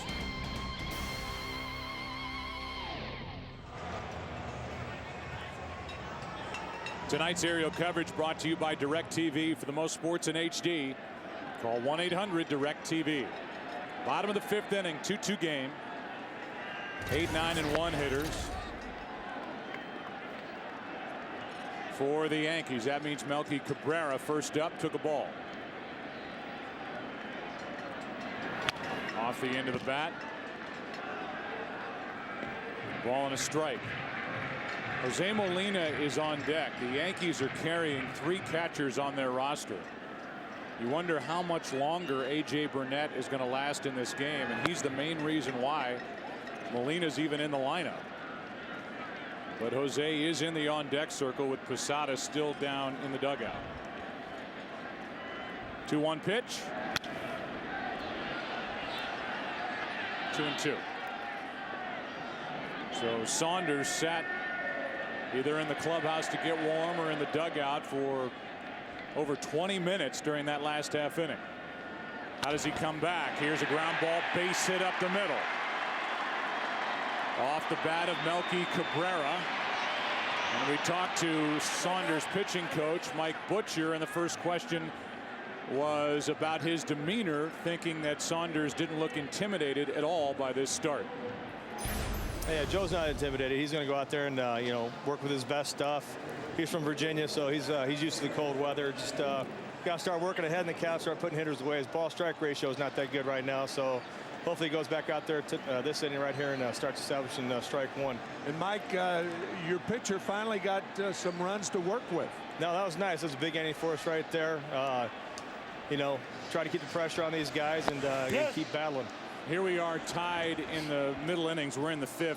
Scott Kazmir was available last night out of your bullpen. Is he available tonight in case that situation should come up? Well, he threw a bullpen earlier today. Wasn't an extensive, long, you know, not a long bullpen. So if need be, we could probably use him. But we have Santana down there. Palmer can bounce back as well. So I think we have plenty of length down there in the bullpen. How tired are you of thinking about and talking about the weather? I'm not tired. You know, the weather definitely keeps you awake out here. So, you know, it's just, both teams have to play in it, and we're just going out there and battling, and you know, it feels pretty good when we score runs, and it gets a little bit warmer. All right, thanks, Mike. Thanks for your time. All right, guys. It's Mike Butcher, pitching coach for Mike Scioscia. Molina's up there to bunt. He's bunted foul twice. He's in the hole 0-2. With Cabrera at first and nobody out here in the bottom of the 5th.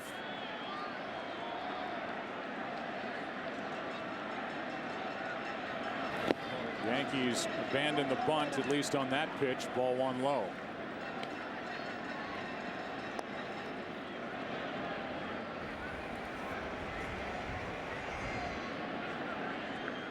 After Molina, it's Jeter and Damon.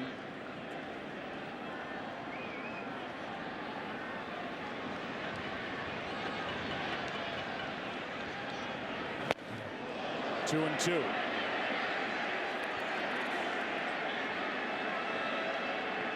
Normally in a situation like this, if you're looking for the ground ball to get the double play, you'll keep the ball away from the hitter. You come in one time, now Saunders will go back out there and try to entice the ground ball double play. Easy to turn with Molina running if you can get him to hit it on the ground at somebody. 2-2 pitch. Whoa. Way up, and from 0-2 to 3-2. If Saunders loses Molina, he will be in a tight spot.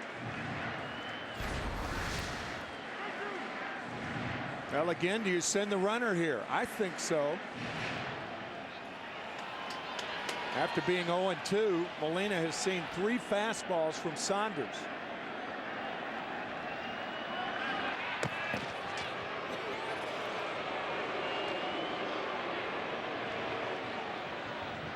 Check on Cabrera. Henry Morales holding against him, but off the bag.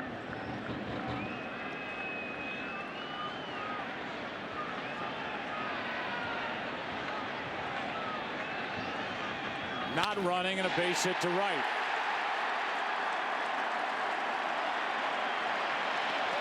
Jose Molina, who's in there to catch A.J. Burnett and who hit only .217 during the regular season, gets his first hit of the postseason. Good approach right here on the ball away. Line base hit to right field. That ball was hit so sharply that I don't think even had Cabrera been running, he would have made it over to third base. That's probably true. That's right. Turning a sacrifice into a hit. Now, how many times in a situation like this, even though Jeter homered his last time up, has he taken it upon himself to bunt?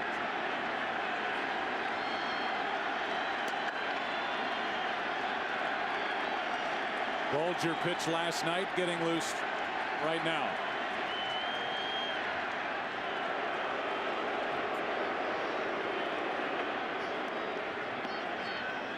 It was a 23-minute top of the 5th inning on this raw night. Saunders had retired 5 straight. Now he's given up back-to-back hits here in the 5th. Good breaking ball, strike 1. Gets half a smile from Derek Jeter. Seems like the Angels don't believe that. Morales is in at first base. Figgins is in at third base. Their infield defense is looking for a bunt.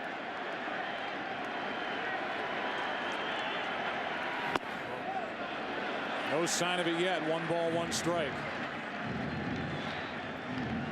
Talked about it in last night's game. In situations like this, Jeter hits the ball the other way. And if you're Morales, I think you back up a little bit and cut down the angle of a ground ball on the right side. His corner infielders have not moved. Back to Saunders. Looks to second, takes his time, and out at first for the double play.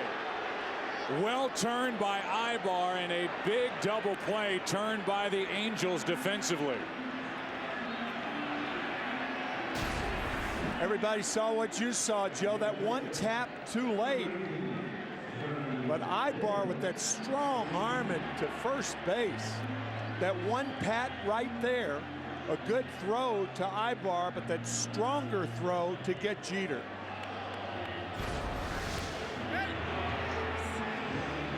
I thought with that extra time it was going to be too late to get a guy who runs as well as Jeter does. Let's take a look at the back end of it.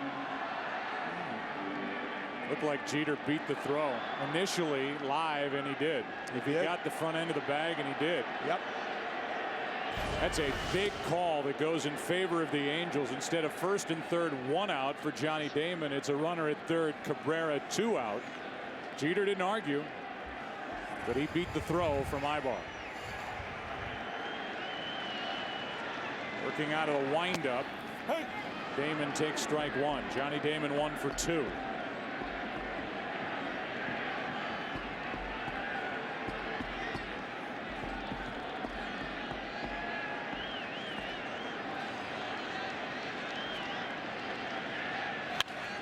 That's foul, strike 2, and now Saunders is 1 pitch away from getting out of a 2-on, nobody out situation with Jeter at the plate.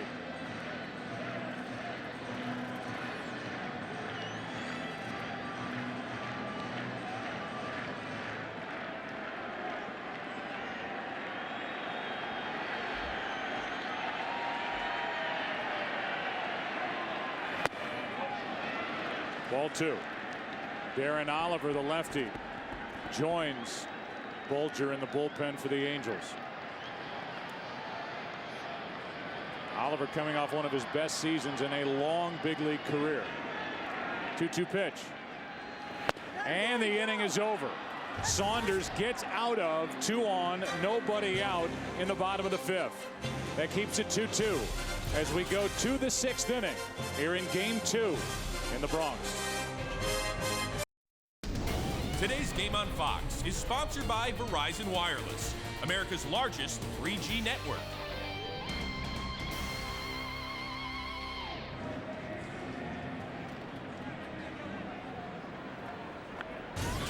A.J. Burnett back to the hill, top of the 6th inning, 2-2 game. Kendry Morales, Juan Rivera, Mesa Turris. 5, 6, and 7 hitters for the Angels. And A.J. Burnett will try and put it back together. He lost his control last inning, 23-minute inning. Threw a wild pitch, hit his second batter, and allowed 2 runs on 2 hits. On the inside corner to Morales, who popped 34 home runs in his first full try. Playing first base for the Angels, taking the place of the departed Mark Teixeira.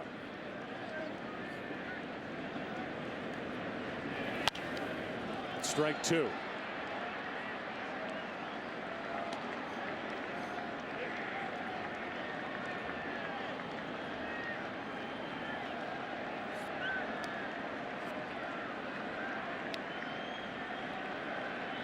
Burnett has struck out 3, walked 2.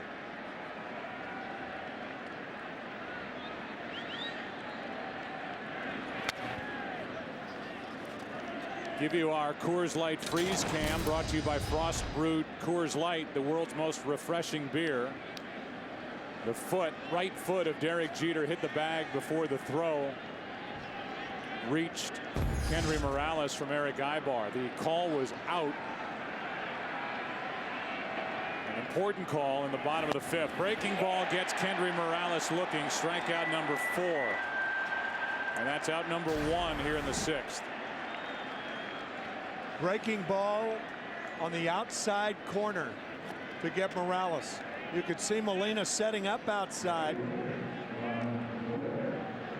That's known as a backdoor curveball, but really I guess a side door curveball, a veranda curve. Rather generous strike, but strikeout number 4. And here is Juan Rivera. And a breaking ball misses ball 1, and here's Fox Tracks Plus. 5 miles per hour difference between the release and the velocity at the plate. The 1-0 pitch with 1 out, nobody on. Grounded foul. Bottom portion of the order for the Angels here in the 6th. For New York in their half, Teixeira, Rodriguez, and Matsui.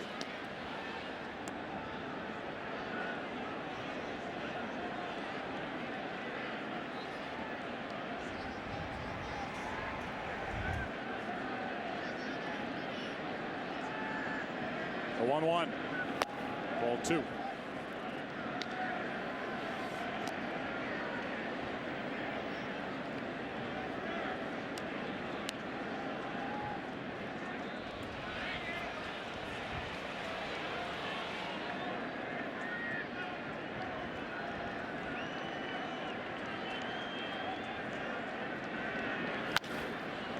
Popped in the air to right. Swisher hauls in out number 2. So Burnett back on the beam now for the moment. 2 out, nobody on, and is Turris coming up. It was Macer who got the 2-run rally started last inning with a leadoff double.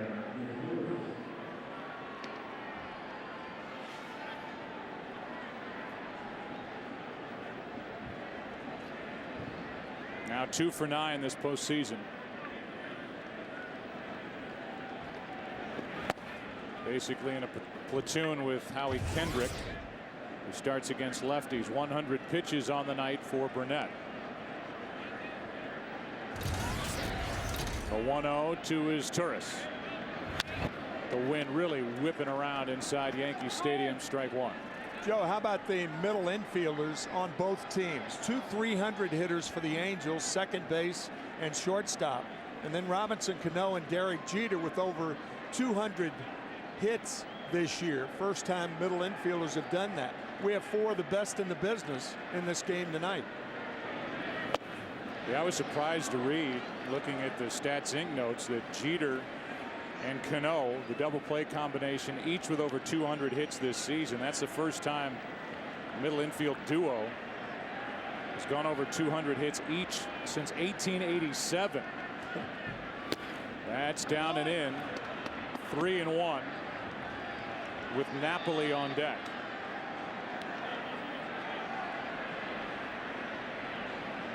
Cano has an RBI triple in this game for the Yankees, and Jeter has a home run. And as Turris and Ibar have been right in the middle of it, as you say, Tim, and Macer is now at the plate with a 3-2 count. Yeah, the middle infielders are responsible for all the scoring in this game. 2 for the Angels, 2 for the Yankees. Should be handled in center by Cabrera. Just a couple of minutes after 10 o'clock in the East. Bottom of the 6th inning rolls in. Game 2. Big bats. Teixeira, Rodriguez, Matsui coming up. Tied 2-2. Mark Teixeira first up for the Yankees as Saunders has lasted into the 6th inning. Ball 1.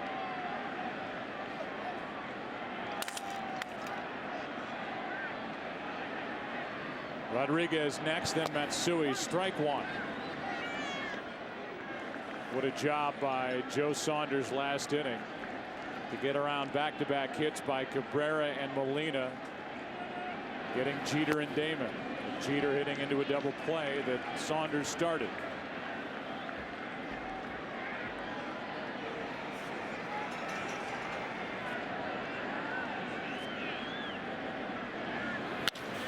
Hard hit. Figgins makes the play to his left, gets up and throws wide and safe as the ball comes out of the glove of Morales.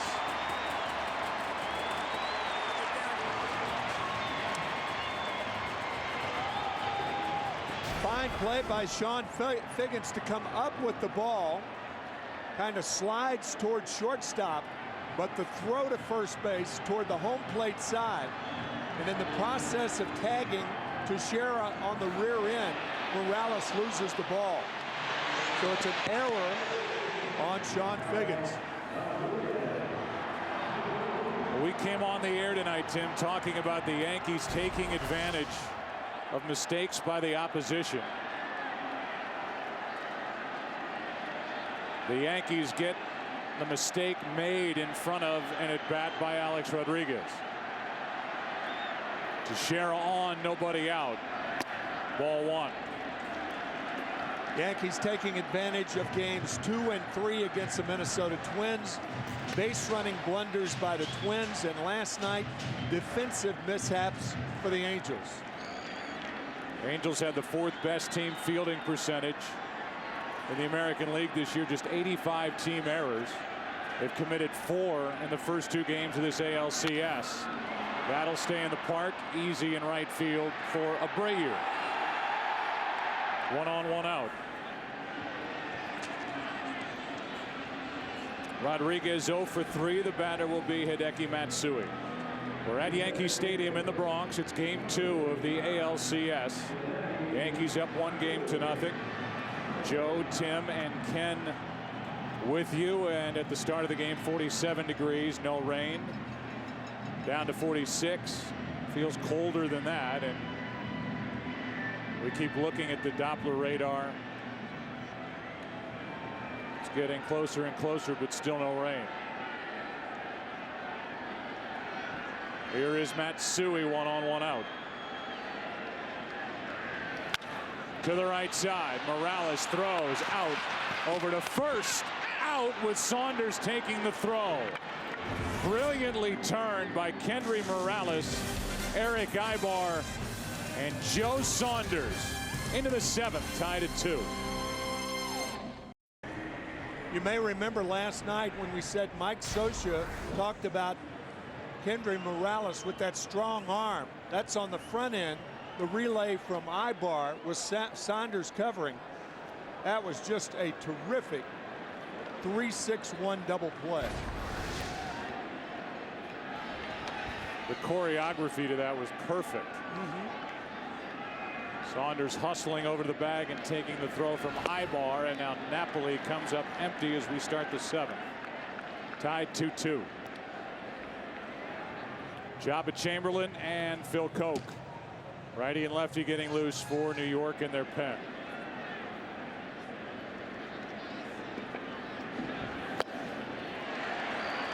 Strike 2.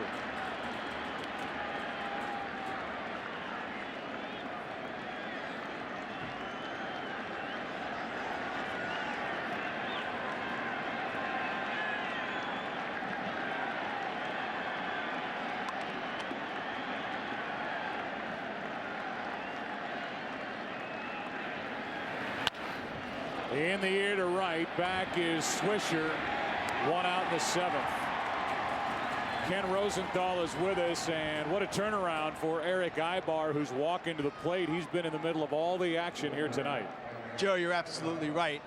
Last night, it almost looked like he was beaten before he walked on the field. He had the headgear on. He didn't make that play in short, shallow left field. And yet tonight we're seeing the real Eric Ibar the one that Mike Scioscia describes as the best defensive shortstop in the American League. Oh, no. That's low, ball one. Kenny's in the manager's meeting with us, and Scioscia talked about coming from the shortstop position. There is nobody better at turning the double play than Eric Ibar that he sees in the game today, and he's shown that a couple of times with that good arm and that quick release. 1 ball, 1 strike.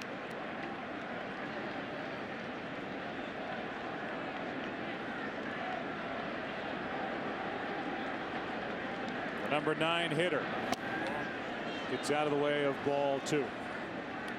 Squaring around the bunt, he led the major leagues in bunt base hits. He had 6 from the left side and 12 from the right side. 18 bunt base hits on the year.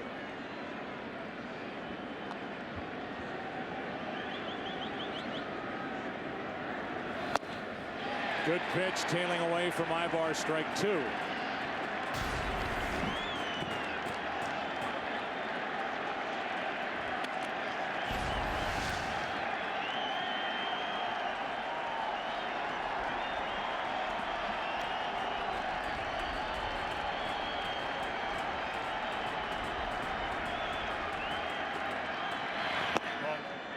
Ball 3.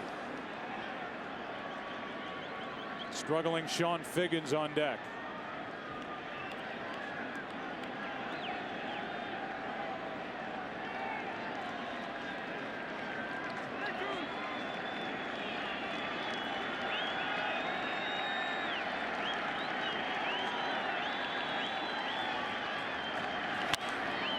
Cano to his right, boots it, and that'll be an error to put a man on here in the 7th.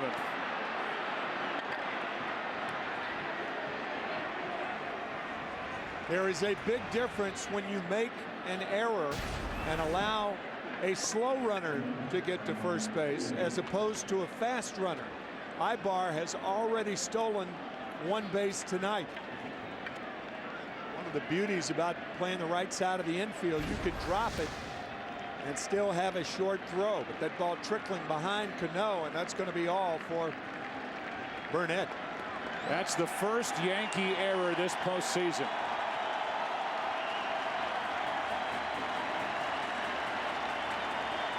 Phil Coke coming in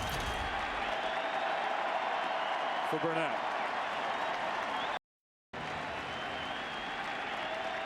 A tip of the cap from A.J. Burnett, who goes into the 7th. He leaves because of an error. And with a runner at first, 1 out, Phil Coke takes over, and what a year. A lot of action out of the bullpen for a guy who had 14 2/3 innings pitched in the big leagues before this season. He made 72 appearances, which was a Yankee rookie record. That's one of the reasons at the bottom of your screen that Phil Coke is in the game right now. The other is you bring the left-hander in with speed on at first base, and you have the switch hitter hitting right-handed to take the hole away from him. Ibar was fooled, almost took a false step towards second base on that first move.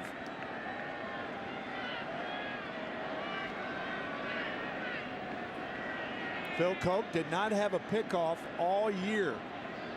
However, only 2 stolen bases in 4 tries against Phil. Figgins looking for his first hit.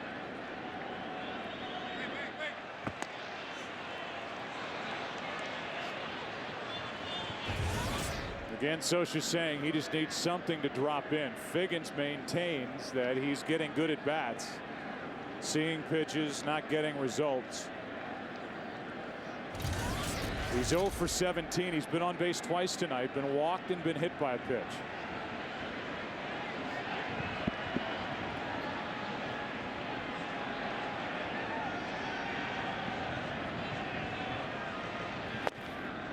Ball 1 high.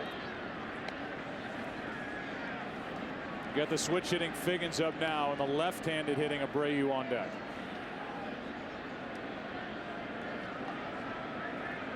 After Abreu, it's Torrey Hunter. In the bullpen is Jabba Chamberlain for the Yankees.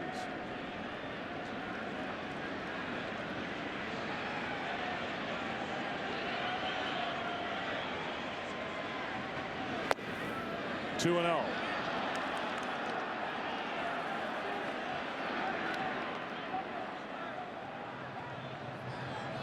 I'm a little surprised to see Jabba Chamberlain, and the reason is I thought if Joe Girardi would use him, particularly the first time in this LCS, he'd use him to start an inning instead of bringing him in perhaps to pitch to Hunter if he gets that far. Strike one.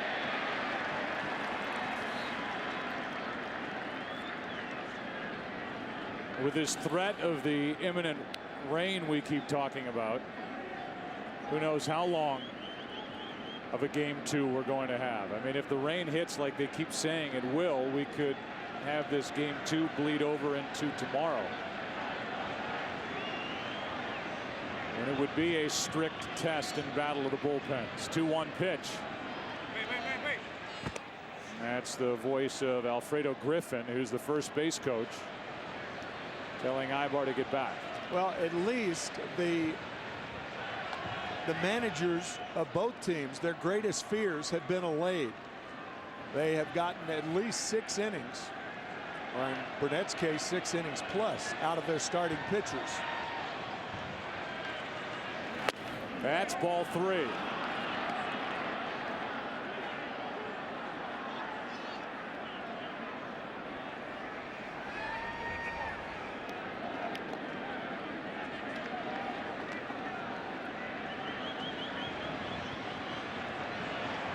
The threat of that speed at first with Ibar.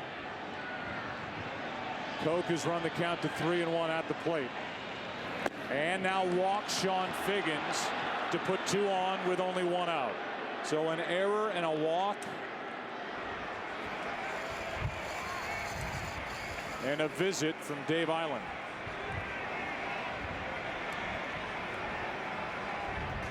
So Figgins on base for the 3rd straight time and still doesn't have a hit.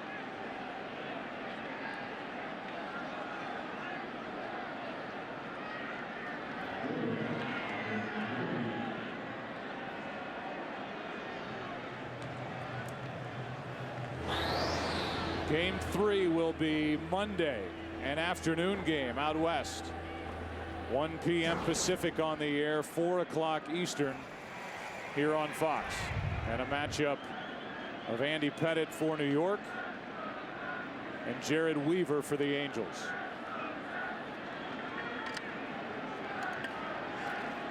There are their numbers from the divisional playoff. Good speed on for the Angels, down 1-0.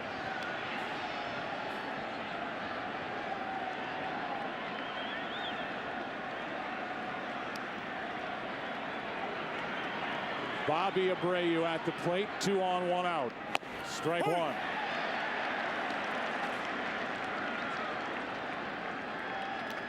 They talk about the patience of Bobby Abreu. First at bat, saw 4 pitches, 1.5 minutes. It's grown every time. 5 pitches, just under 3.5, and then over 5.5 minutes in an at bat against Burnett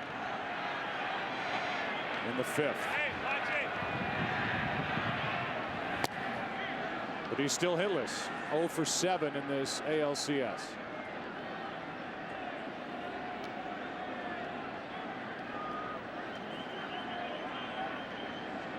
Abreu very good at going the other way, hitting the ball to left, and that's the way the Yankees play him in the outfield. He's done it twice tonight, flying to left field. Strike 2. And he's even more inclined to do it against the left-handed pitcher. Good fastball from Koch.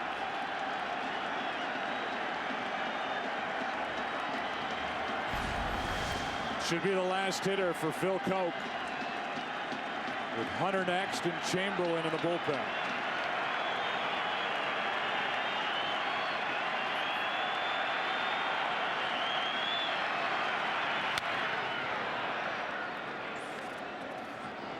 Molina's done a lot of that.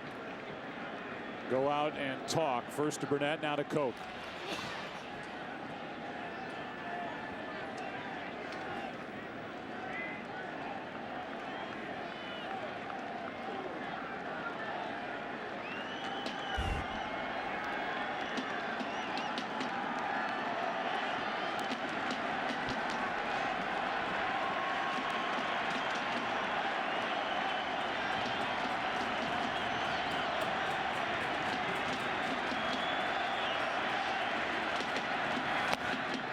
2-2.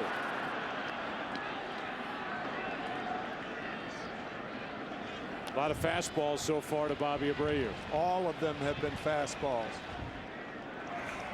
So one thing, Abreu does not appear to be getting around on the fastball tonight. For the most part, that's what Burnett featured. All fastballs.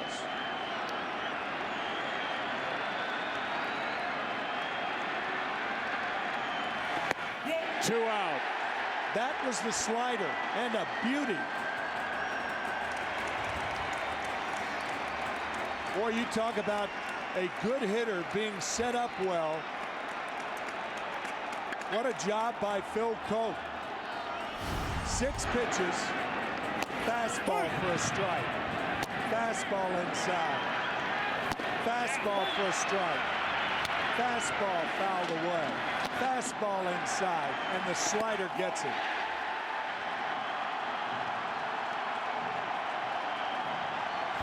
That's it for Phil Coke. Here comes Jabba. 2 on, 2 out in the 7th. They're the numbers from the regular season for Jabba Chamberlain. He came out of the bullpen moments ago and unleashed this to start his warm-up session. First couple were way up high. He is charged up. You remember him as a rookie in 07. 1 earned run in 24 innings pitched during the regular season when he burst into the big leagues. Started this year now out of the bullpen in the postseason. 2 on, 2 out. Torrey Hunter takes a breaking ball for a strike.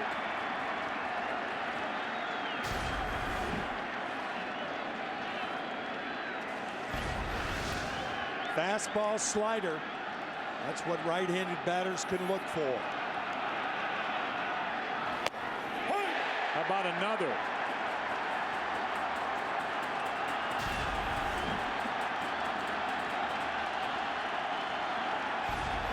Okay, that's a cement mixer. And cement mixers are not good pitches.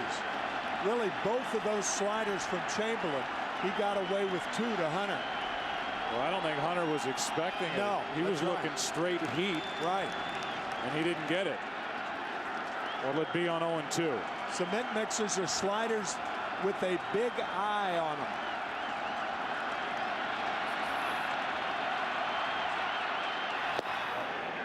There's 96.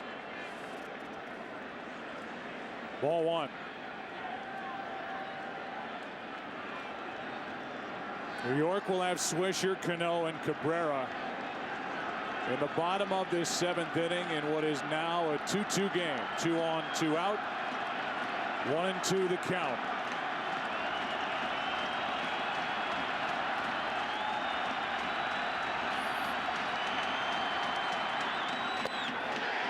Slider misses. 2-2. Molina caught that ball off the plate, tried to jerk it back to get the strike call. But umpire Laz Diaz said, nope, watch Molina.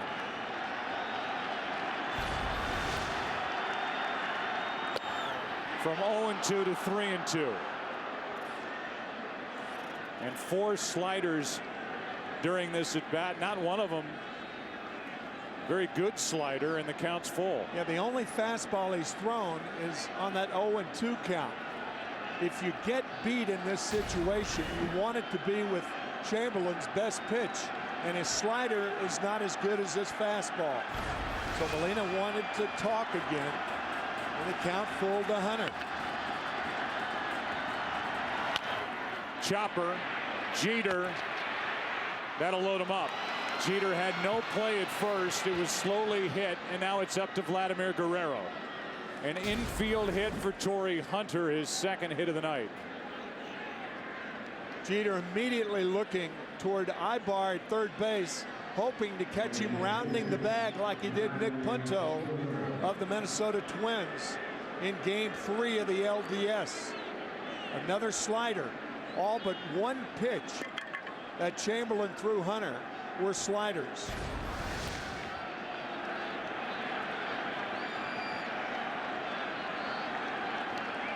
Bases loaded for Vladimir Guerrero. What a chance for the Angels. Strike one.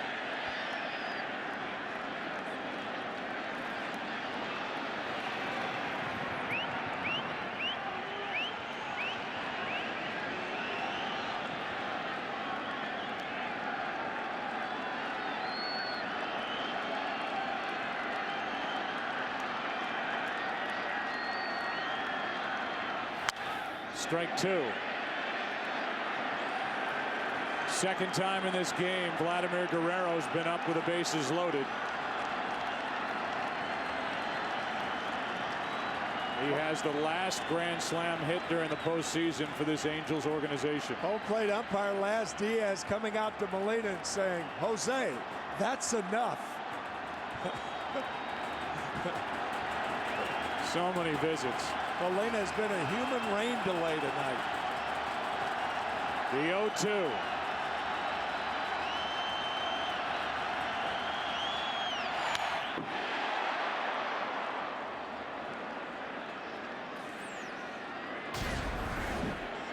All fastballs to Guerrero. Look at the reach. 4 inches off the plate.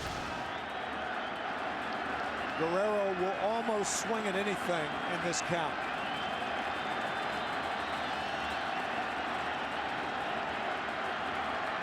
And another visit. Here comes Joe Girardi. This is a good move by Girardi. And as an ex-catcher, he realizes that, guys, get it straight right now. How are you going to get Vladimir Guerrero out? No more visits. I think you visit so many times that you almost put too many negative thoughts. I mean, you're ahead in the count. It's not 2-0, it's 0-2 to a free swinger.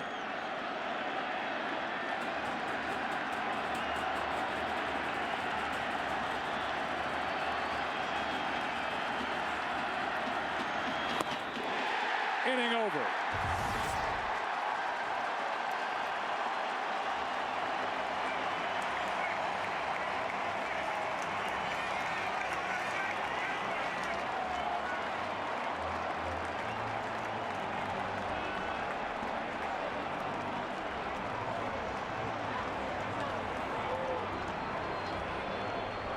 The reaction from Jabba Chamberlain, A.J. Burnett, and a packed house at Yankee Stadium. Time to stretch. Still tied at 2. Today's game on Fox is sponsored by Sprint, the Now Network. By Fidelity Investments, turn here. And by Chevy and our award-winning cars, trucks, and crossovers.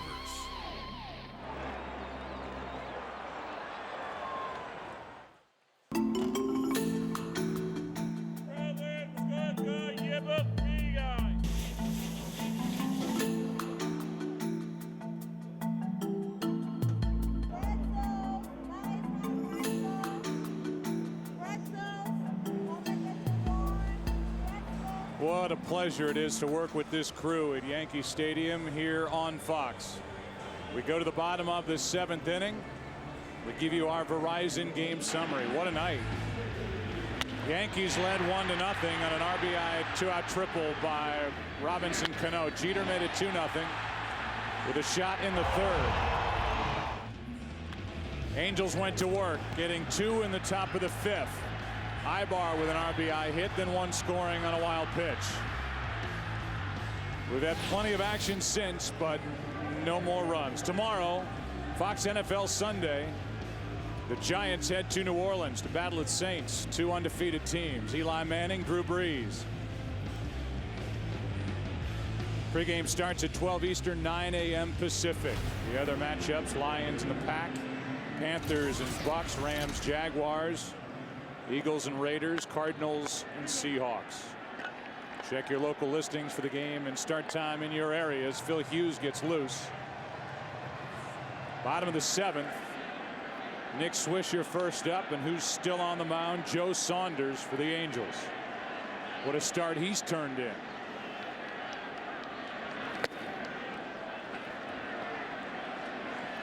Kevin Jepson, the hard throwing right-hander, getting loose for the Angels.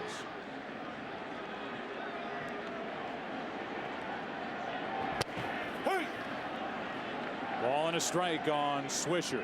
And Joe, you start looking ahead, and the 4th spot here in the 7th inning is the catcher spot, Jose Molina.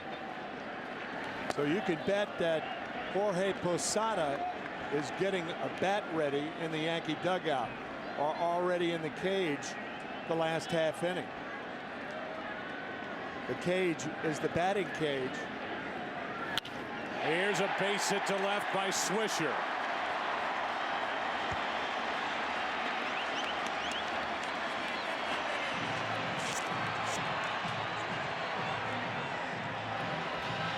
And now a pinch runner, as Gardner's going to come off the bench and run for the Yankees and then stay in the game and play the outfield.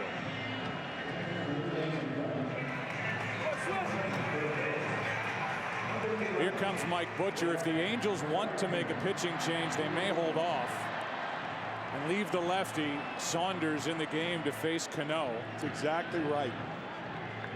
And you've got the switch hitting Melky Cabrera, and then probably the switch hitting Jorge Posada, with Jepson getting loose. Meanwhile, the Angels have stranded 8 runners in this game. A.J. Burnett, 6 1/3, 2 runs, 3 hits. 2 hit batsman, a wild pitch. Phil Koch, 1/3 of an inning, 1 walk, 1 strikeout. Chamberlain has gone 1/3 of an inning, 1 hit, 1 strikeout. And now it's Cano facing Saunders. You could see Cano giving the face signs. He wanted the sign again from Rob Thompson, the third base coach. I'm not even sure he knows the bunt sign. He hasn't sacrificed all year. Good pitch. Down and in, strike 1.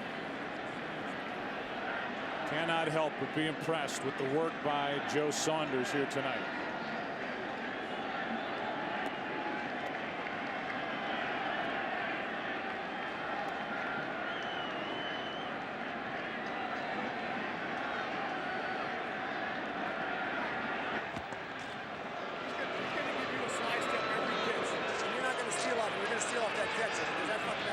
Going to steal off the catcher. First base coach Mick Kelleher saying you may see the slide step. That's when the pitcher keeps the foot close to the ground. No high leg kick. That wasn't a slide step. A little higher kick by Saunders, and ball 1 up and into Robinson Cano.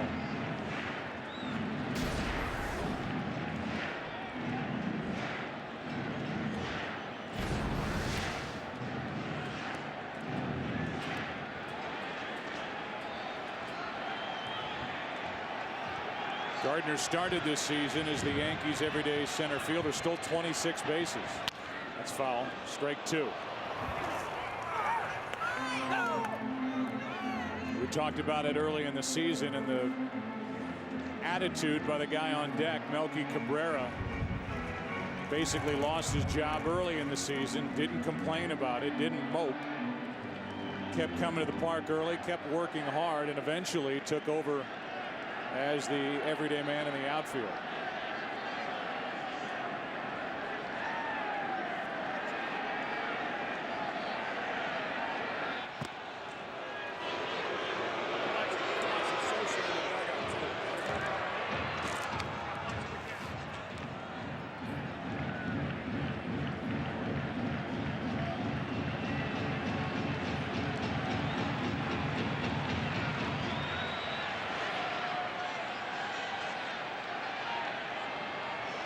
to 9.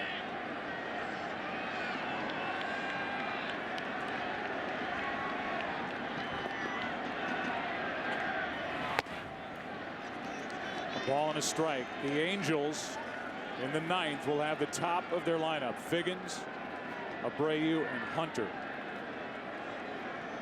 Wind is really whipping around this park.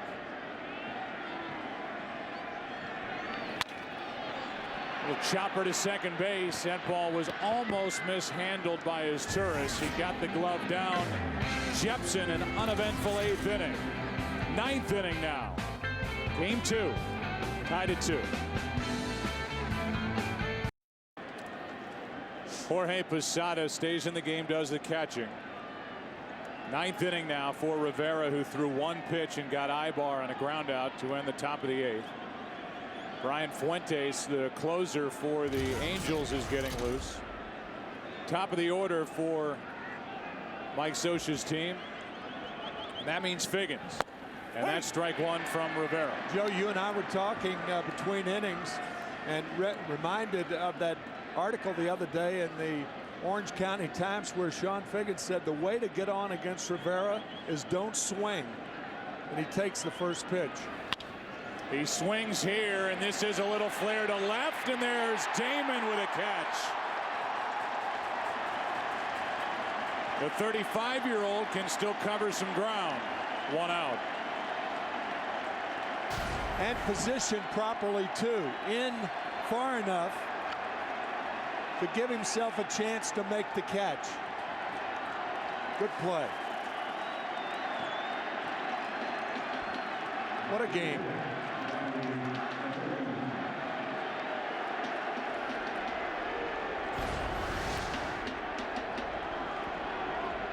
Here's Abreu.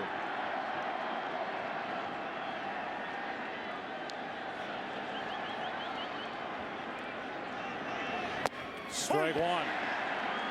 Last night Rivera came out of the bullpen after Sabathia walked the leadoff man. That was Hunter, who's on deck. And then went through Guerrero, Rivera, and Kendry Morales.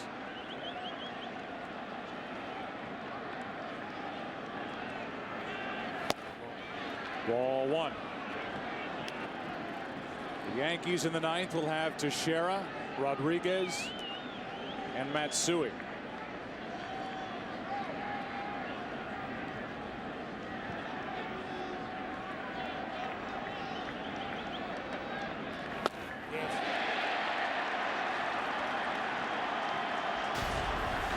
Bobby Abreu shaking his head. Every hitter in America knows why he's shaking his head. Check swing, foul tip against the best ever.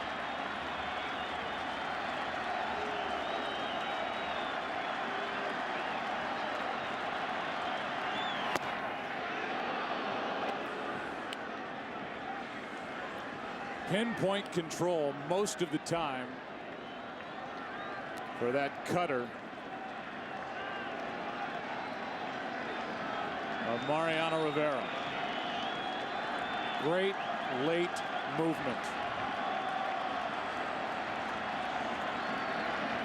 2 out.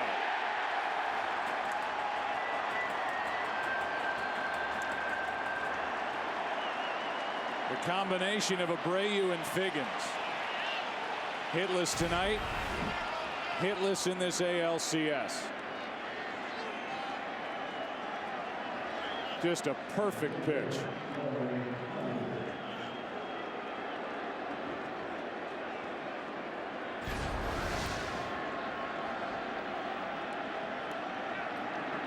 Hunter. Ball 1.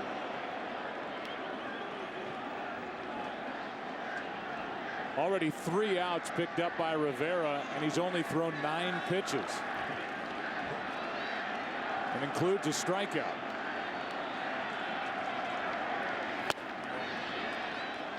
(2-0) against the guy Rivera walked last night.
What a game.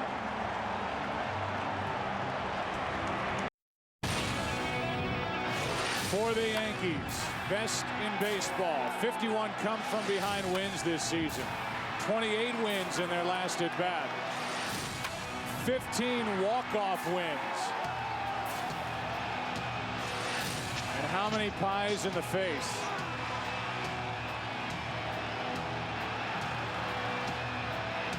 The specialty of A.J. Burnett. Rivera's done his job. Bullpen is still quiet for the Yankees. He may go back out there if this game goes to the 10th. Because of the economy of pitches thus far by Rivera. Teixeira.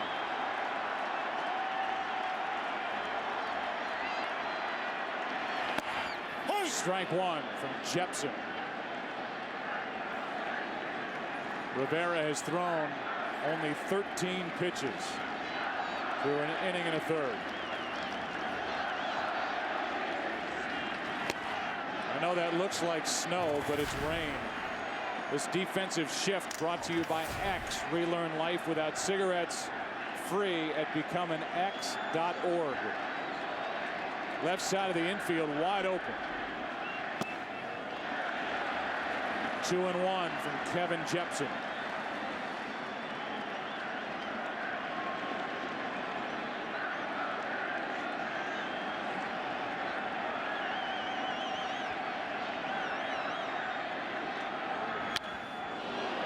Two and two for Teixeira, who led the American League in home runs and RBIs in his first year with the Yankees. We have seen an awful lot of good, strong hitters overpowered tonight. Pitching has been phenomenal. To the right side, Kendry Morales to the bag, one out. And who steps in? Alex Rodriguez.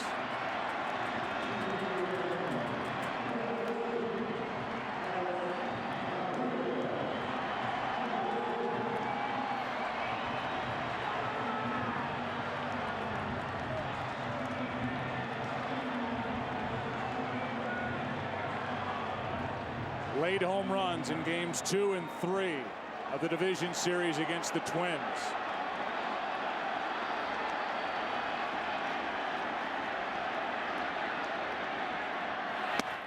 Reviving his image in the postseason with the Yankees.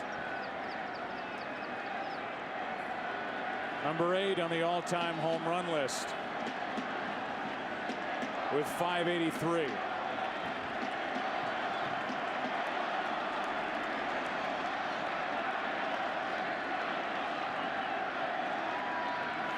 Good pitch inside corner. Strike one.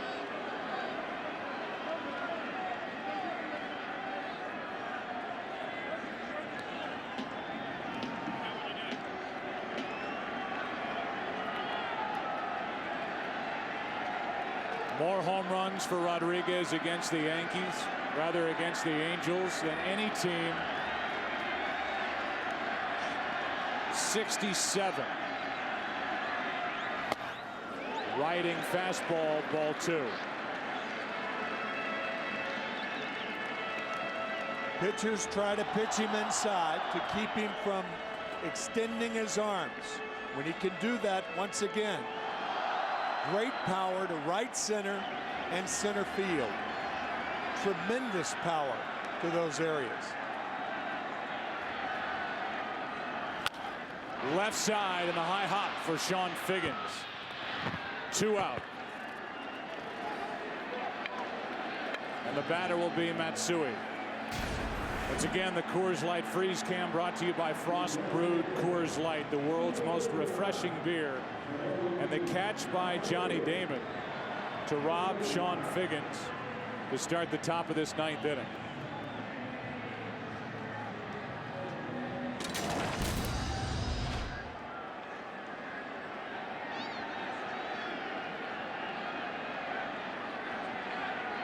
Yankees with only one hit since the 5th inning.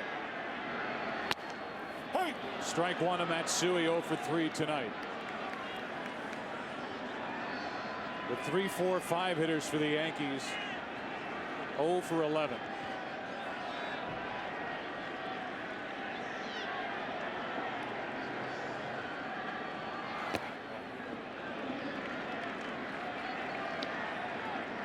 Rivera will head back out for the 10th if we go there.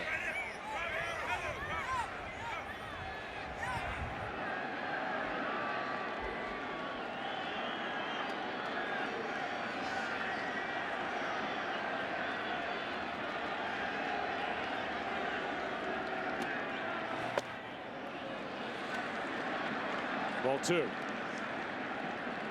28 home runs during the regular season for Matsui.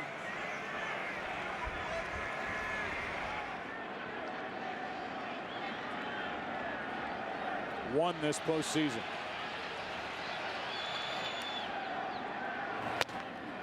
Three and 1.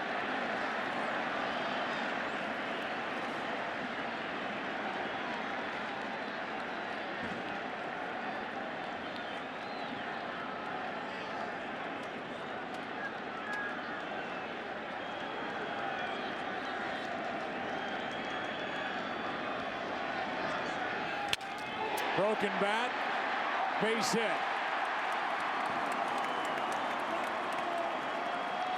And the 9th inning continues.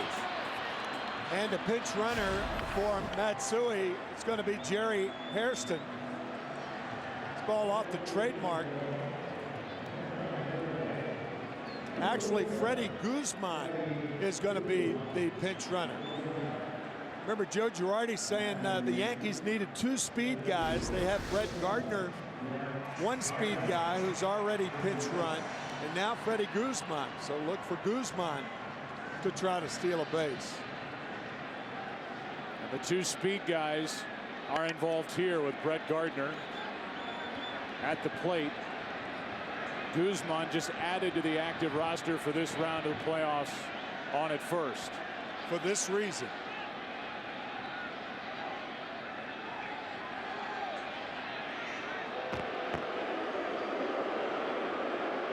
Sometimes the best deterrent to the stolen base is just hold the ball. Base runners have rhythm just like hitters do.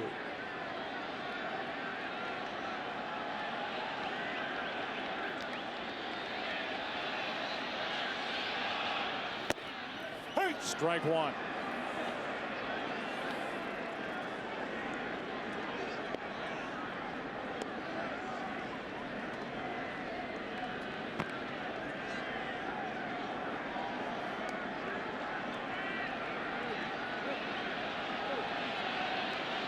Guzman 4 out of 5 stealing bases during the regular season.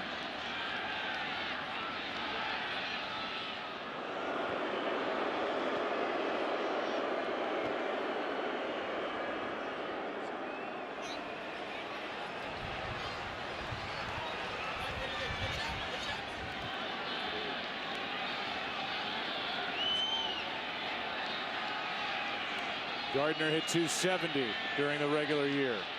23 RBIs and a check on Guzman. Similar situation against the Red Sox last Sunday in the 8th inning. Mike Scioscia called for a pitch out on an 0-1 pitch, and it was unsuccessful.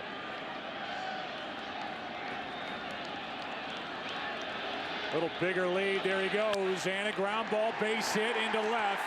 Guzman will go to third with the winning run in his pocket.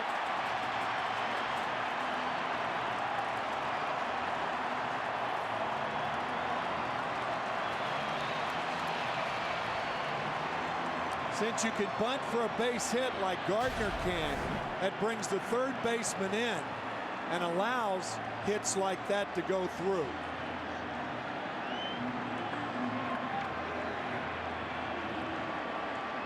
Well, Joe Girardi went to his closer in a tie game. Here's his spot with a left-handed hitting Cano. Fuentes ready to go, but no change. And it'll be Cano and Jepson battling with first and third, 2 out in the bottom of the ninth. I think I'd walk it. If you're really playing the percentages, Cano hit 320 during the year. Melky Cabrera hit 274. I know it's tougher to pitch with the bases loaded than to pitch to a hitter where you have a free base. But with first and third right here and 2 outs, it's as though runners were on at second and third and 2 outs. The runner at third's the only important runner. Fuentes has taken a seat in the bullpen, and it's up to the rookie Jepson to take this to the 10th.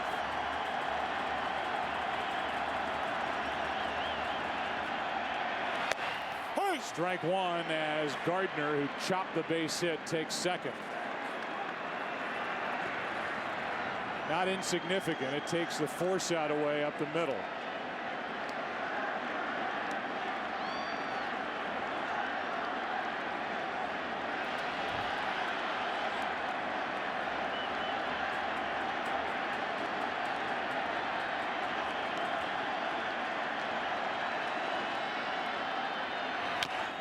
Out in front of the plate. Picked up by Mathis. And we go to the 10th. Jepson, what a job. Into and out of trouble. 10th inning. Tied at 2.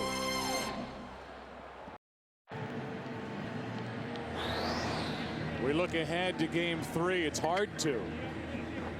Game 2 is so good. But that will be on Monday on the air at 4 Eastern, 1 Pacific. Then Tuesday, then off on Wednesday. And then back at it on Thursday if necessary. Here's Guerrero, and back to work, Rivera. 10th inning. Ball 1. Guerrero's been to the plate twice tonight with the bases loaded. Was there when a wild pitch was thrown by Burnett, which tied this game at 2. That was way back in the 5th. Strike 1. Then Guerrero struck out with the bases loaded against Chamberlain in the 7th. The Angels have stranded 10 runners on. Yankees have left 5. 2-1.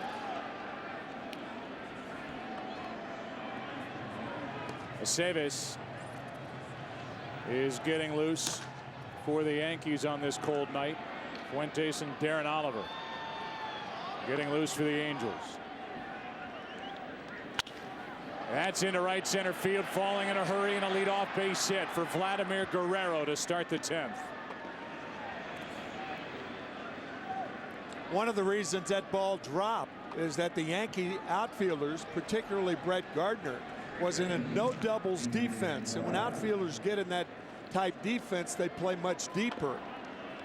A ball that Gardner perhaps could have caught if he were playing normally, but not when he was that deep. It is an incredible statistic for Rivera, but in 123 and a third postseason innings, he's allowed 2 home runs. Fisted by Morales. Out at second. No chance to turn 2. Yankees get the lead runner, and Morales is on at first with 1 out. Joe, how many times have you made that call fisted by a hitter against Mariano Rivera since 1996? It's redundant. I apologize. Oh my gosh. Here's Jeff Mathis now. Remember, Juan Rivera was lifted for a pinch runner, Reggie Willits, in the 8th, and then Mathis came in to catch. So no Rivera. Much more of a threat with a bat than Jeff Mathis.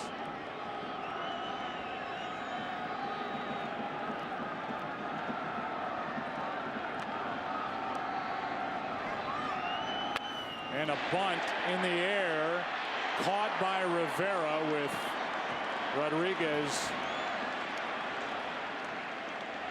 Blowing on by him, and I think actually made contact with Rivera's glove. Yeah, he did. Boy, what a shot. And it's Rivera who wins out. And that's usually the case. Remember, kids, when you catch a pop-up, always use 4 hands. Here's Macer as Turris, 1 on, 2 out. New York in the bottom of the 10th will have Cabrera, Posada, and Jeter.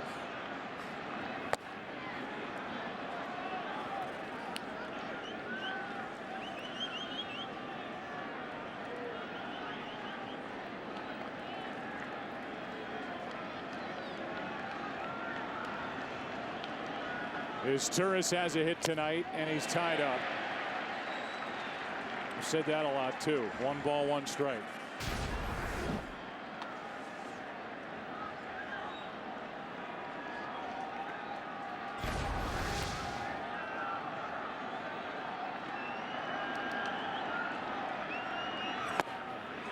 Around the plate, it's 2-1. His Turris 8 home runs during the regular season. 65 RBIs. Go ahead, run it first, 2 out, 2 balls and a strike. And that caught Laz Diaz, who yelped. 2-2. Speaking of yelping.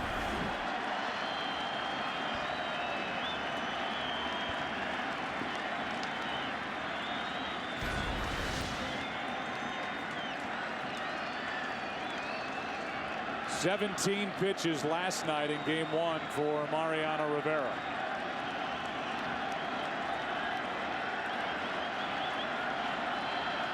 "23 tonight.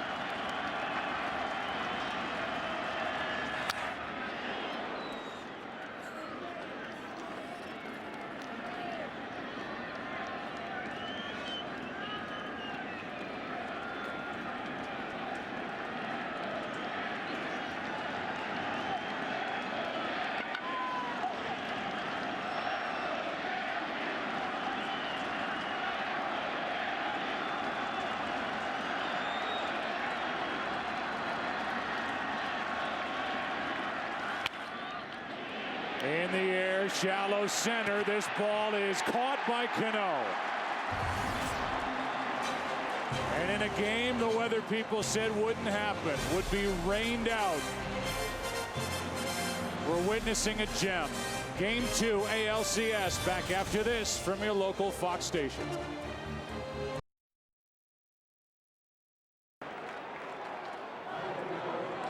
Early in the season, Melky Cabrera, who will lead it off in the bottom of the 10th inning, had a flair for the dramatic. April 22nd, a walk-off homer against the A's. May 15th, against the Twins, a base hit to win it. And then just over a week later, May 23rd, against the Phillies, game-winning base hit on a Saturday afternoon. And here is Melky Cabrera against Darren Oliver. Turning 39 years old on November 6th. He's given up 5 home runs in 73 innings, a career high 63 games worked this year. And he did everything. Everything. For the Angels. Even made a start.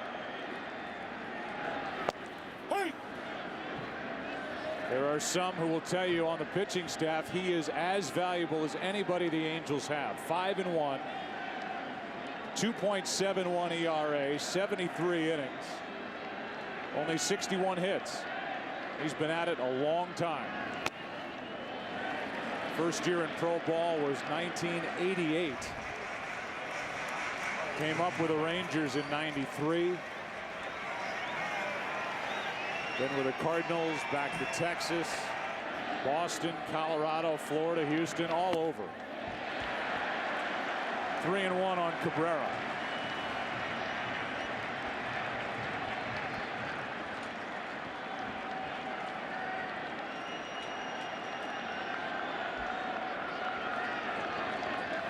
Hey. 3-2.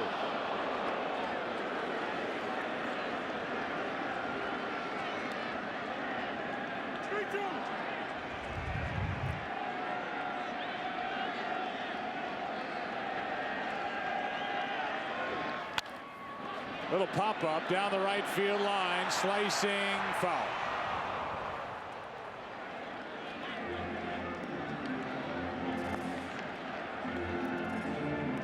So after all of this tremendous pitching that we've witnessed here tonight, Saunders, Jepson, Burnett, Koch, Chamberlain, Hughes, Rivera, certainly, the game lands in the lap of 38-year-old left-hander Darren Oliver.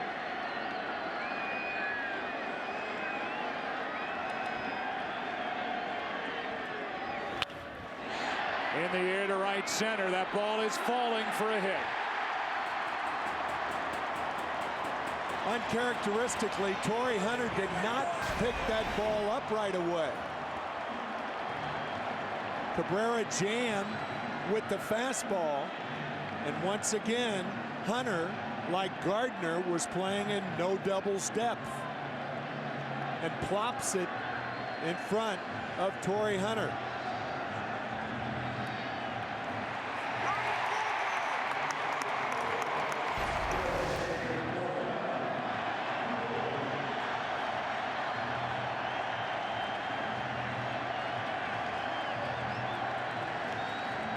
Posada's second at bat. He's 0 for 1. Did not drop down a sacrifice bunt this year. What's it going to be here? Infielders in on the corners, but not all the way. Ball 1.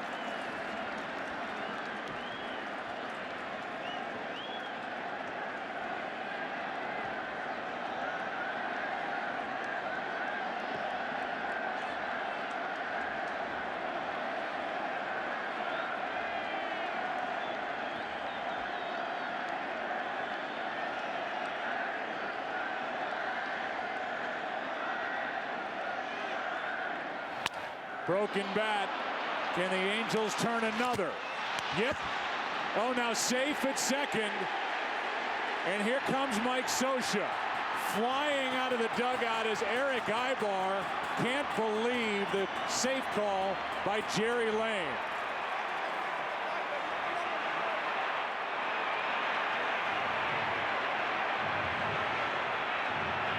As we've seen so often tonight, the neighborhood play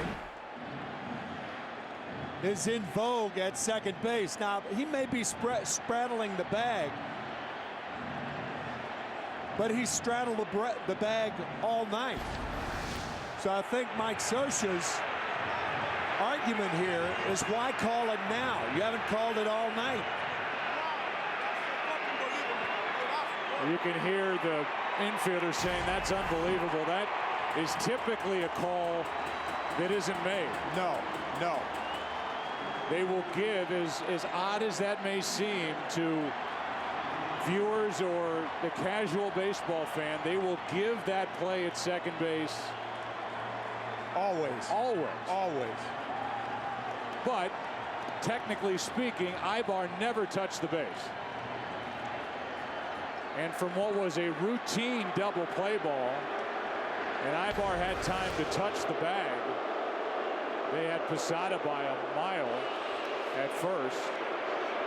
It's a runner at second, 1 out. That's the winning run, and they're going to put Derek Jeter on here in the 10th. Well, they call that the neighborhood play because so second baseman and shortstops will not be hurt with collisions down there. And usually umpires, second base umpires, will give them if it's not blatant. That did not appear to be blatant. The Yankees got the call, and that will be argued for a long time. I'm not too sure Ibar was on the bag during any double play tonight. He's still hot. Yeah.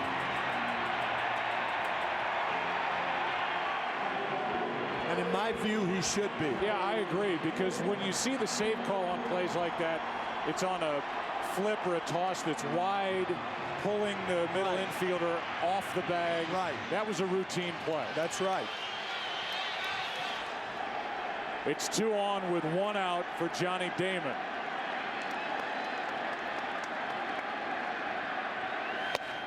And a high strike.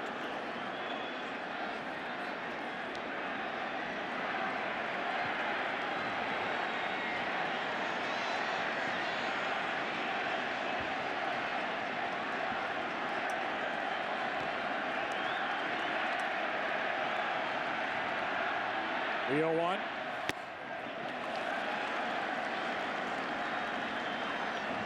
Damon tonight 1 hit, 4 at bats.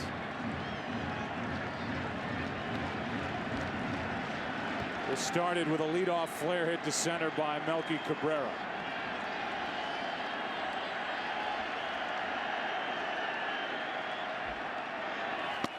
Good pitch by Oliver, fooled Damon, and it's 1-2. Just to straighten out something I just said about not touching the bag on the other double plays, I was wrong.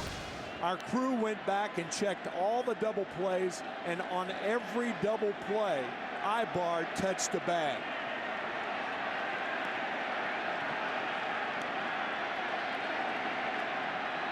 The 1-2. Smothered by Mathis. 2-2.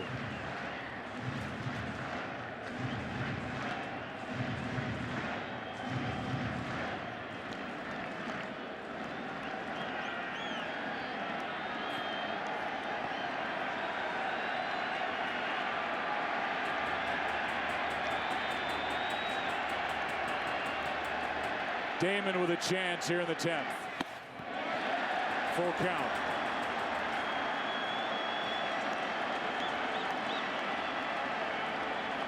One of the situations where with Teixeira on deck, I do not think you send the runners here.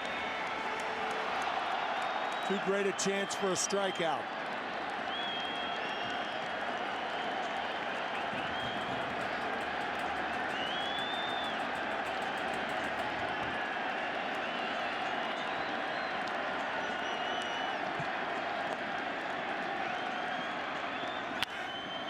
Pop up left side. Wynn gets a hold of it, and Figgins makes the play with a late lunge.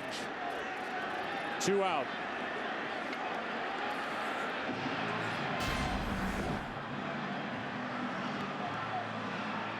Initially, it looked like that ball was going to be very playable, and then it kept drifting. And Sean had to make a nice play of it.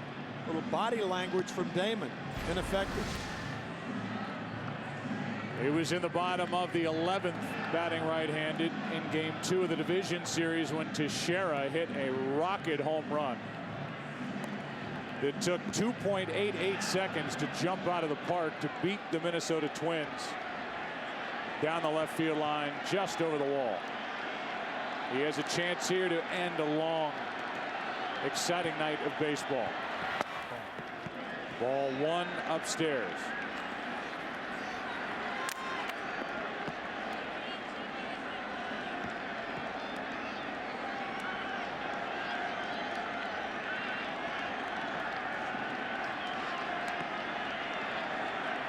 A 1-0.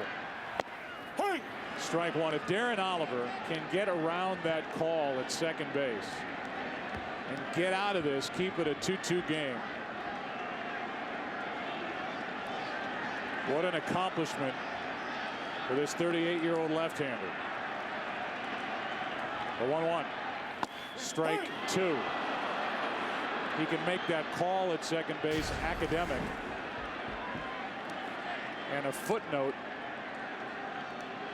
in a long, fun night of baseball if he gets Teixeira or gets out of this 10th.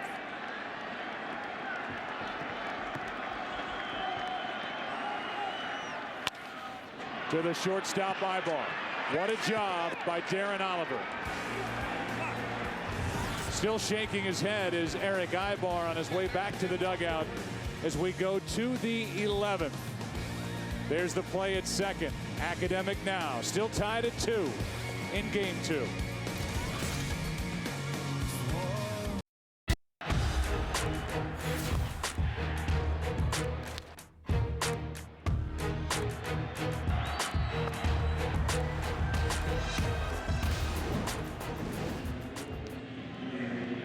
What a night of baseball, and for the Yankees, from number 42 on the back of Mariano Rivera to number 91, Alfredo Aceves, who the Yankees got out of the Mexican League.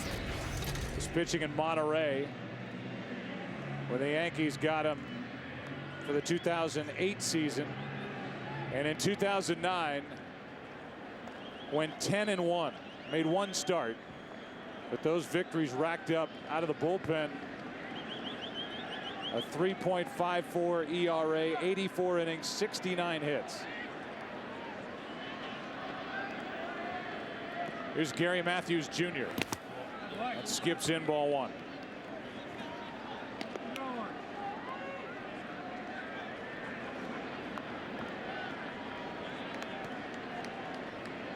Eric Ibar on deck.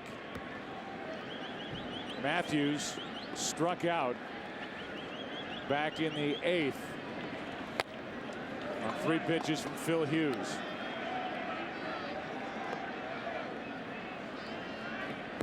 Hughes gave way to Mariano Rivera, who went 2 1/3, no runs, 1 hit, 2 strikeouts, no walks.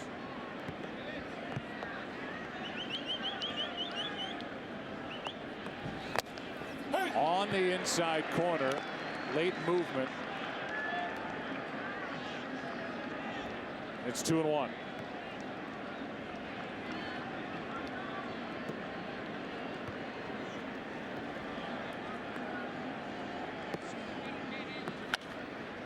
That's foul, left side. Ken Rosenthal is with us.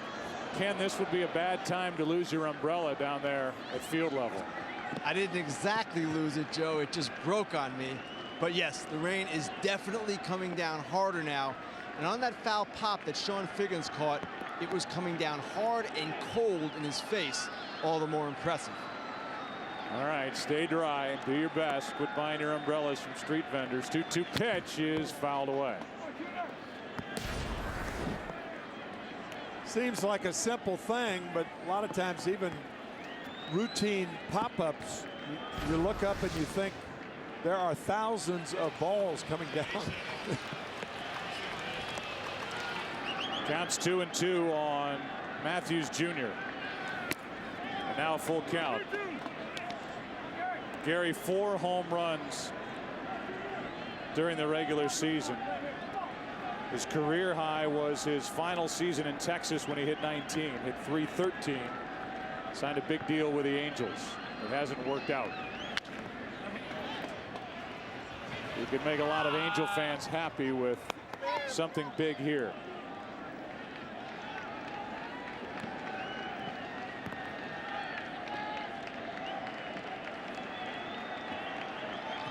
Girardi has used Phil Koch, Jabba Chamberlain, Phil Hughes, Mariano Rivera.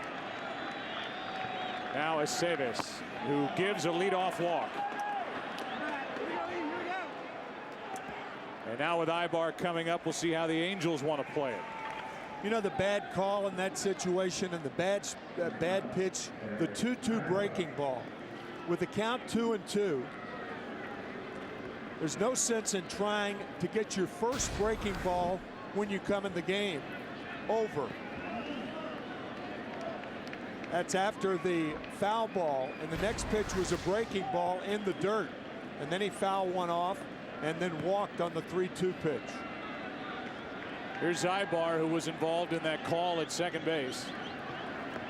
Showing bunt, getting it down. It's a perfect bunt.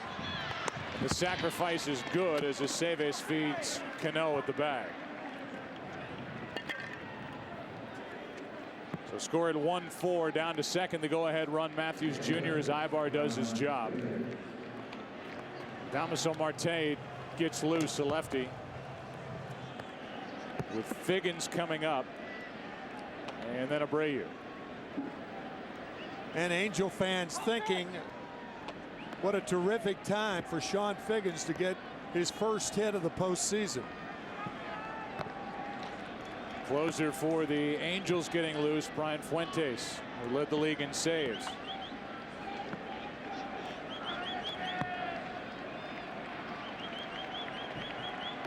Go ahead run at second. Figgins takes a strike. He thought it was high.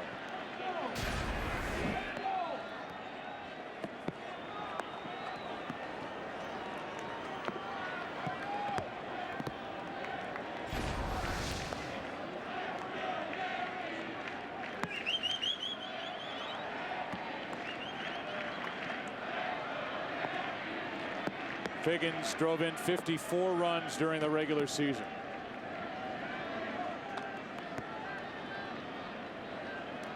A 4-hour, 3-minute game to this point.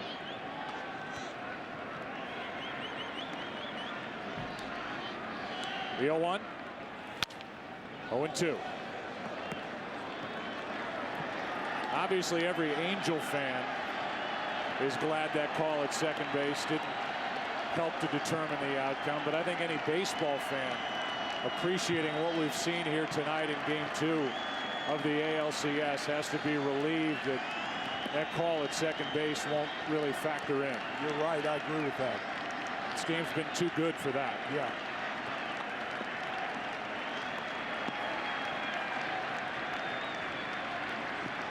The 0-2.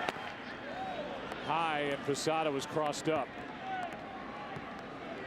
Bad time to be crossed up with a base runner at second base as the clock drifts past 12. Watch the reaction of Posada. Whoa. Looking for the local and got the express.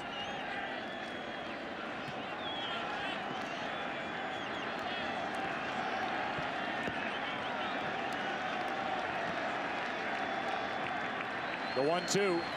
A little flare into left. There's the base hit from Figgins. Here comes Matthews. Throw by Damon. Too late. Angels lead it here in the 11th.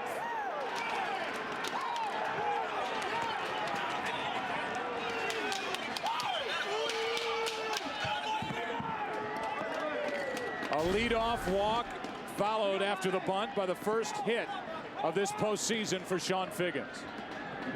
And Dino Ebel, the third base coach, even though Damon is about 70 feet from the infield, sends Matthews anyway. Obviously, the scouting reports, Johnny Damon is not a strong thrower. And Gary Matthews scores rather easily.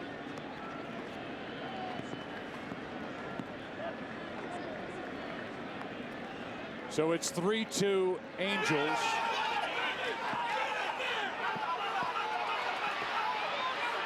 You can see Mike Scioscia waving along with the third base coach Dino Ebel, going over the scouting reports. No way that they're going to hold a base runner, even though Damon was not that deep, and actually playing Figgins over toward the line.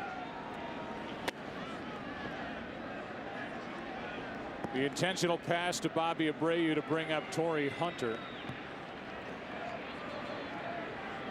As the Angels have their first lead of this ALCS, and it comes in the top of the 11th inning. And it comes thanks to the pitching of Joe Saunders, Kevin Jepson, Darren Oliver. Fuentes will be next. 2 on, 1 out. And the batter will be Torrey Hunter. This not only allows Abreu to go to first base, but it brings up a right-handed hitter. And it's much easier to steal third base with a right-handed hitter up there than a left-hander, because you have the impediment of the batter in the box. Posada has entered the game 3 innings ago. Figgins with 42 steals on the year. With 1 out, it's a good time to try. Pop up right side, out of play.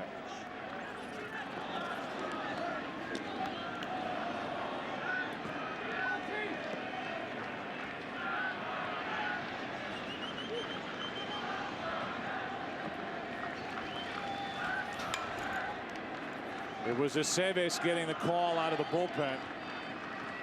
Robertson, who's been so good for the Yankees, staying in the pen, now getting loose. But the Angels have a 3-2 11th inning lead, trying to even this ALCS before a trip out west.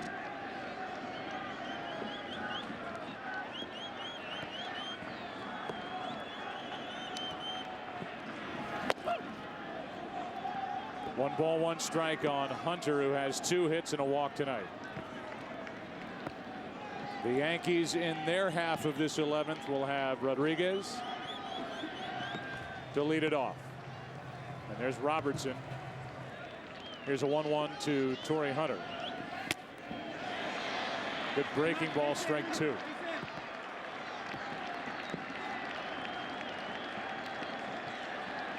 Two of the bigger bats are out of the lineup for New York. Matsui, who was lifted for a pinch runner, and Swisher, who started this game behind Rodriguez in the Yankee lineup. The 1-2 pitch. 2-2.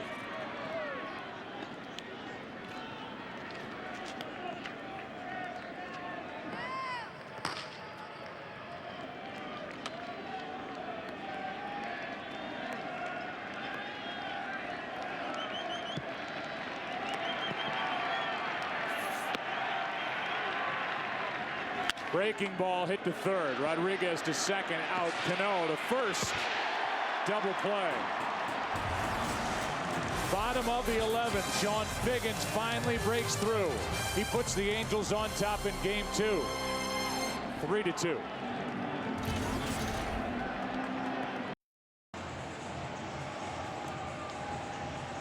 Time now for the Angels closer, Brian Fuentes. The left-hander will take over and try and get the final 3 outs, as he did on Sunday at Fenway Park. Went 1-2-3 against Boston for just the 2nd time since the All-Star break. Led the AL with those 48 saves. You see the ERA was just under 4, a 1-5 record, and Alex Rodriguez, who had 30 home runs on the nose, 15 of which, along with 50 of his 100 RBIs, either tied the game or gave the Yankees the lead during the regular season. He is 1 for 2 in his career against Fuentes with a home run and a strikeout.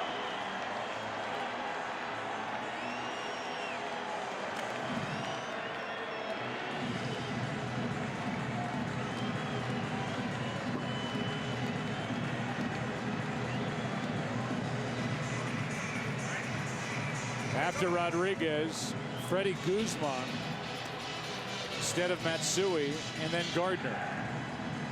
The Yankees have Cervelli, their 3rd catcher, left on their bench, and Jerry Hairston Jr.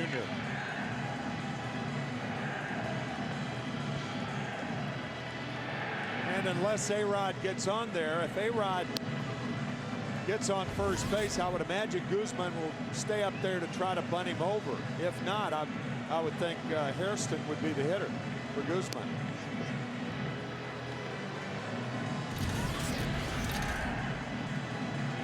Pregame comes on for Fox NFL Sunday in just under 12 hours from now, which will lead into the best game of the day. The New York Giants, the New Orleans Saints, 5-0 against 4-0 in New Orleans. 2 of the 5 undefeated teams across the NFL.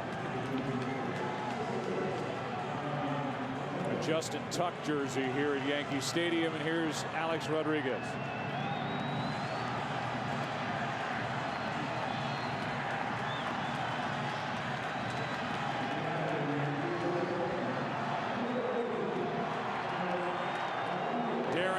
Goes 1 inning, allows no runs, 1 hit, 1 intentional walk.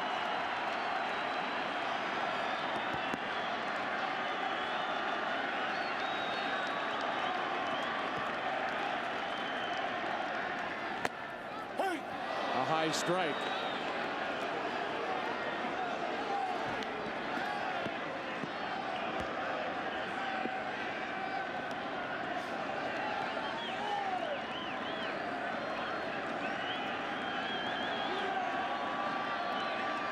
For 4 tonight is Rodriguez.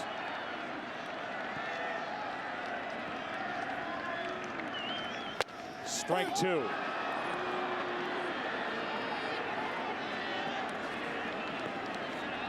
First 2 pitches, Brian Fuentes just challenging Rodriguez. 2 fastballs. Fuentes allowed 6 home runs during the regular season.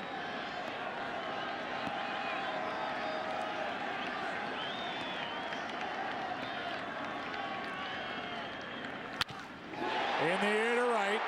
Back is Abreu at the wall. That's gone. Game tied. It's a home run. Tied at 3.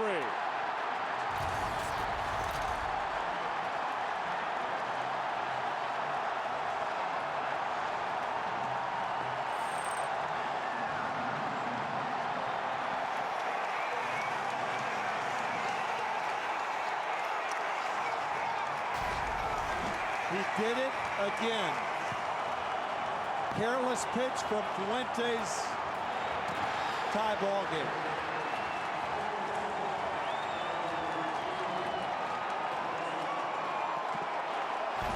Clearly over the wall to make it 3-3. Now Guzman, who's in the DH spot, takes a ball.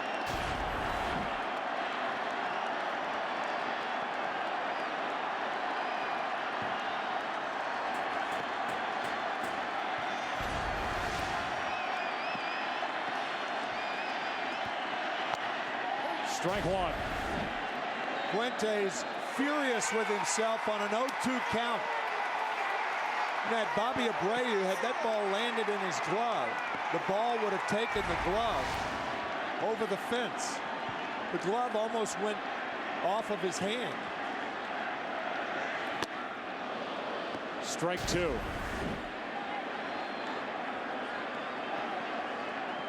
Bringing the hands in, but on an 0-2 pitch, Rodriguez ties it.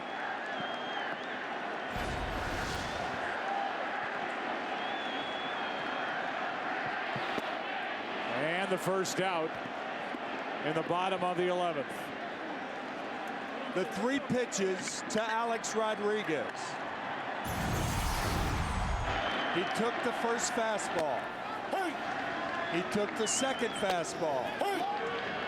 And he took the third fastball out of the ballpark.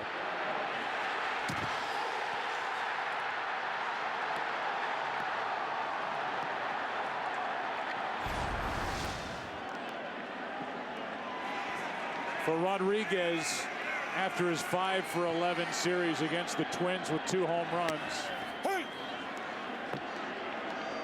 the critics said, yeah, but what's he going to do against the Angels? He's always hit well in the postseason against Minnesota. Sac fly last night, game-tying home run in the 11th inning tonight. High strike to Gardner, it's 0-2.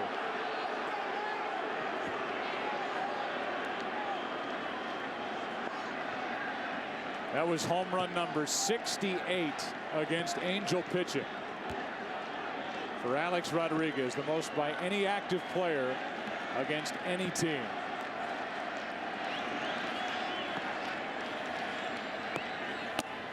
That stays inside. Ball 1. Among the many impressive things about that swing was normally if you throw the ball inside to a right-handed batter or a left-handed batter and you rob him of your power when you throw it inside. So Rodriguez really didn't have a chance to extend his arms. He almost pushed that ball out of the ballpark to right field. Blown save for Fuentes.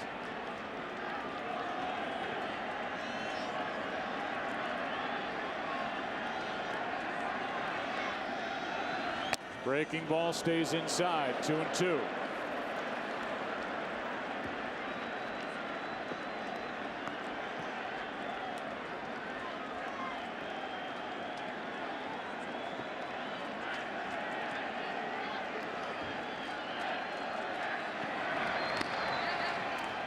Irvin Santana getting loose, a comebacker. Fuentes flips for the out. Division series, game 2. Game tied off Joe Nathan.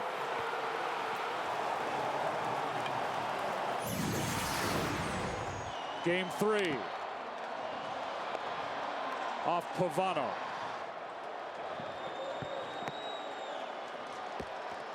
Two game-tying shots, and now this.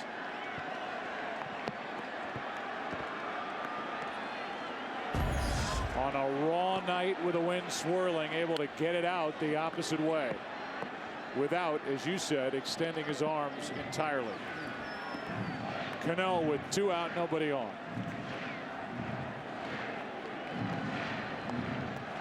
Steady rain falling here in the 11th.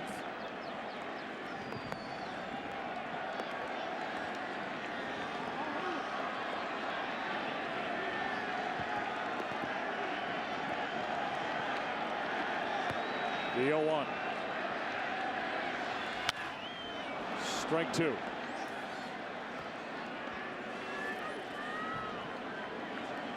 Aceves will go back out there for New York if we go to the 12th.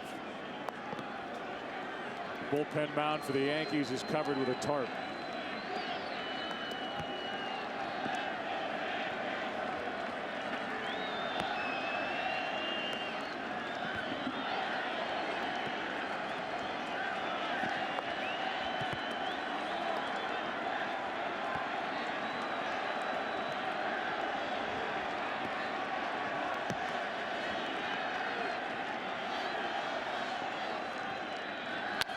Hard hit to first. Morales makes the play, and game number 2 lives on. 12th inning on a cold, windy, now rainy night. A-Rod, another game tire off Fuentes. It's 3-3.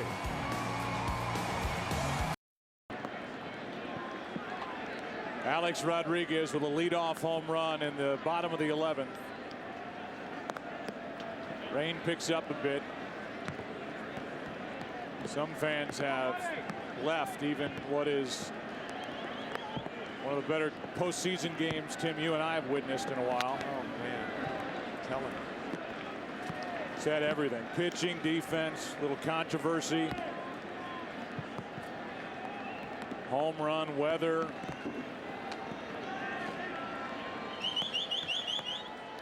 Mike Scioscia has Guerrero leading off and a pop-up. Jeter, that should tell you how tough it is out there on that field right now, as Jeter staggered underneath that ball and was relieved that it found his glove. 1 out. It is very difficult when you're looking up and all of those raindrops and trying to find the biggest one. And Jeter did. So Aceves gets the first out, and his night is finished. Damaso Marte is coming in. Kendry Morales is coming up.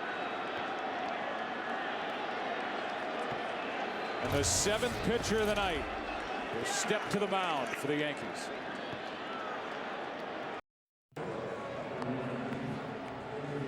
Rain coming down here over the past 3+ innings. It's intensified a little bit.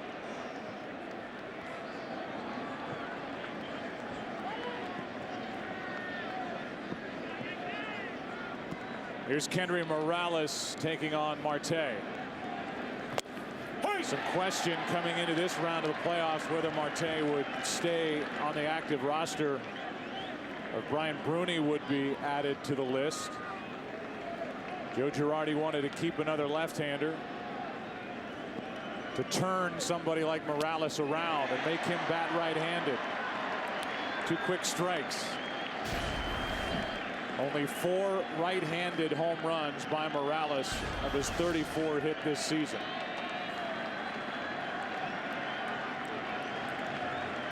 Now Robertson gets loose. Ball 1. The dilemma for the fielders, if the ball is on the grass to the infielders, then it's wet when you throw it to first. If it's up in the air, well, you had an idea how tough that was because Jeter made a routine play look tough. Breaking ball hit to third. Long throw. Rodriguez got him. 2 out.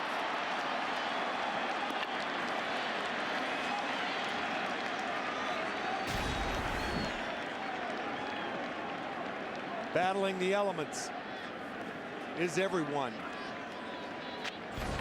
That's going to be it for Marte.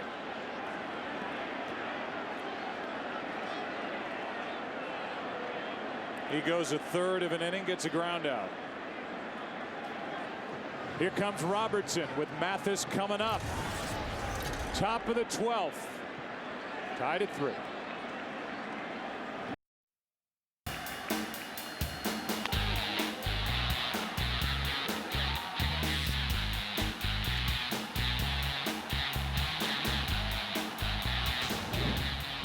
They're still working down in the truck deep into the night. We're in the top of the 12th inning. 2 out, nobody on. Rodriguez tied it with a home run in the 11th. After Sean Figgins found his first hit of the postseason, an RBI single in the top of the 11th. And David Robertson takes over, dealing with Jeff Mathis. 2 out, nobody on. Good fastball from Robertson, who got out of a bases loaded jam in the 11th inning, game 2 of the division series, got the win. There's Chad Godin, who is kind of the ace in the hole for the Yankees right now. Strike 2 from Robertson. Godin, the last man available in the bullpen. Lonely out there behind the glass for the Yankees. In the heat, 1-2 pitch. Squirts away from Posada, 2-2. Godin is a potential starter in this series or long reliever, depending on if there are no lost open dates. The Yankees hope to get by with just 3 starters, which would leave Godin in the bullpen. If they need a 4th, he'd be the guy.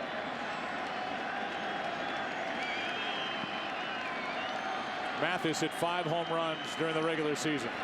And he lines one into right center field, extra bases. This ball will skip all the way to the wall. Mathis is into second base. He's got a 2-out double.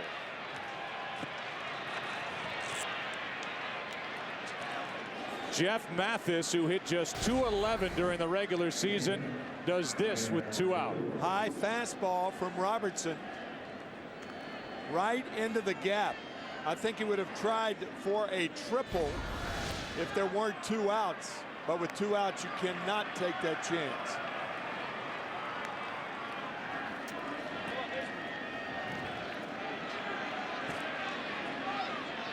Mathis gets his first hit of this ALCS.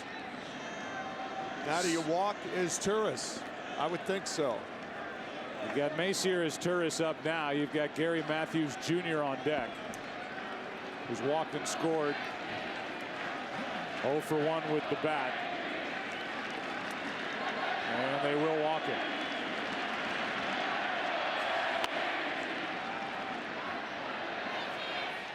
It's going to come down to Robertson and Gary Matthews Jr. in the bottom of the 12th.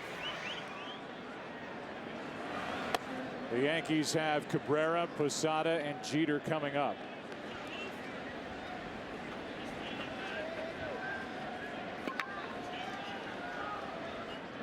So Mathis gets his second hit of this postseason, first of the ALCS. And he finished the regular season with the lowest career batting average among active major league players. 200. Hit just .211 during the regular season, but a 2-out double to right center has given the Angels a chance here in the top of the 12th to regain the lead.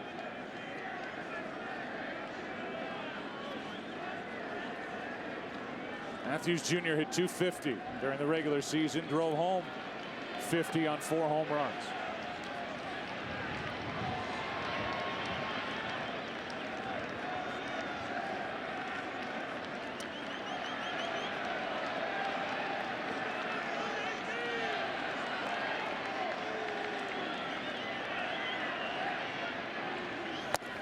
Strike 1.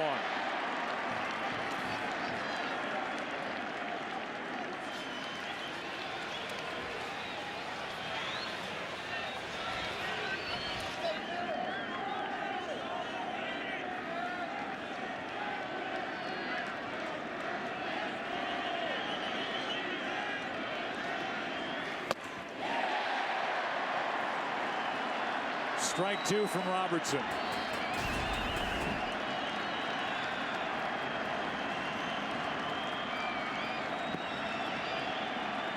Robertson led the American League in strikeouts per 9 innings pitched at 63. 43 2/3 innings during the regular season. He has Matthews Jr. set up at 0-2.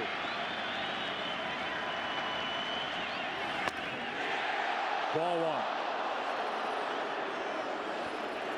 This crowd, which has been thinned out, is still loud.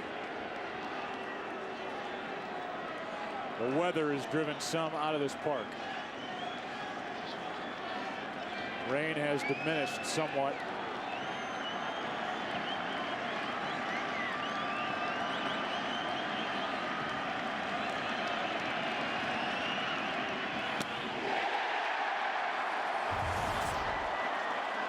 Let's go to the bottom of the 12th.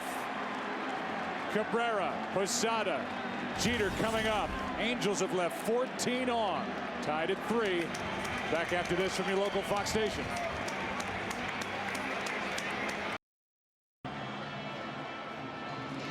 Bottom of the 12th inning, tied at 3. Mike Scioscia goes to Irvin Santana. Talk about him in a minute. You and I were talking about the weather before the start of this game for the 900th time since we showed up in New York, and you said, you know what's going to happen? We're going to see a classic here tonight. Maybe 12 innings, who knows? That's you. That's your quote. And here we are in the 12th inning, and what really has been an exciting night of baseball here in Game 2. Just a classic game.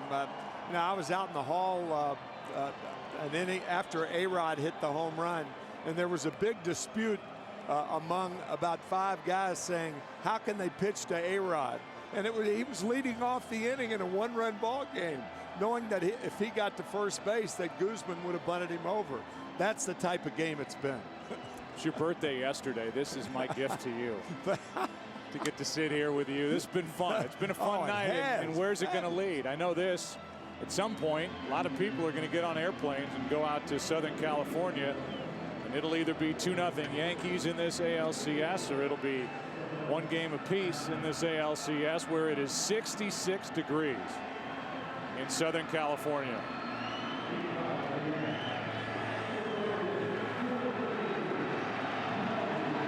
Here's Melky Cabrera, started off the 10th inning with a base hit. And he was involved in that play at second base, which thankfully doesn't factor into the decision here tonight. A neighborhood play that didn't go the Angels' way. Irvin Santana deals a breaking ball to start his night for strike 1. Spent some time on the DL, 8-8 with the Angels, ERA over 5, 23 starts.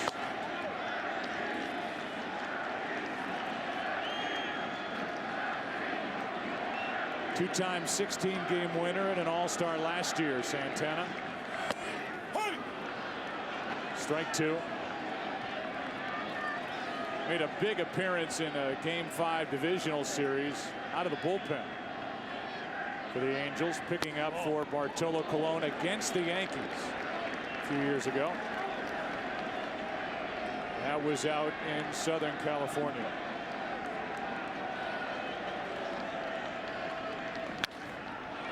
Popped up and heading out of play. Joe, speaking of the bullpens, in our opening before Game 1, we said if it came down to a battle of the bullpens, the Yankees would have the edge. Well, the Angels have matched the Yankees pitch for pitch for pitch as far as their bullpen is concerned.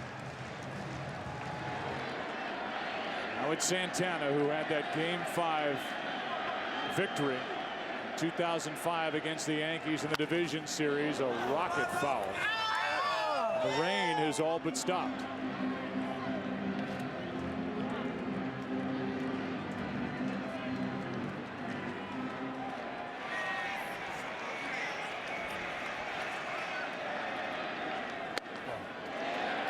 Pretty good at bat by Cabrera. 3-2 the count.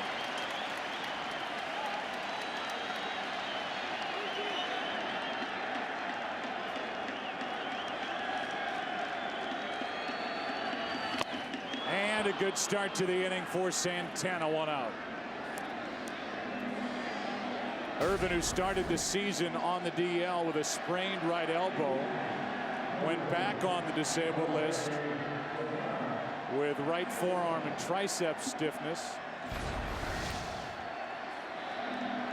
That happened in June.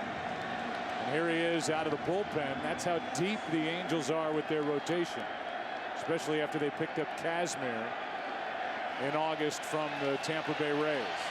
Here's Posada. Ball 1.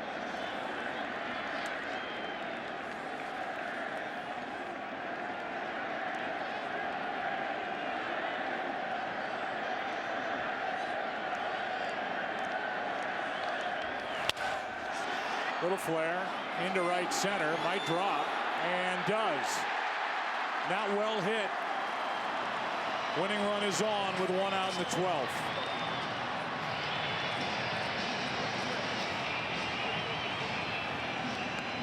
We saw all season long those pies in the face from A.J. Burnett. There's one guy he never pied. Let's go down to Ken Rosenthal. Ken? Joe, A.J. Burnett says he gets sweaty palms just thinking about pieing the captain. Well, 8 of the Yankee 9 regulars have gotten walk-off hits this season. Juan Miranda, Francisco Cervelli, but not Derek Jeter. Who was a career .440 hitter against Irvin Santana, the man he faces now.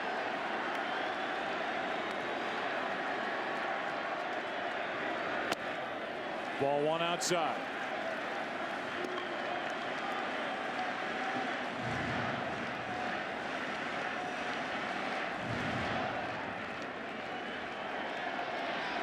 Jeter homered way back in the 3rd.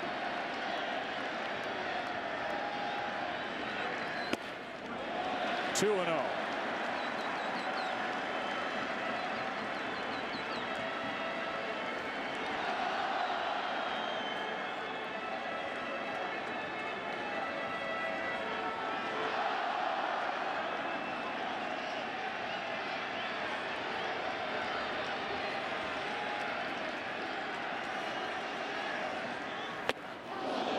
Trying to pop one. It's 2 and 1. Jeter has never homered twice in one postseason game in his career.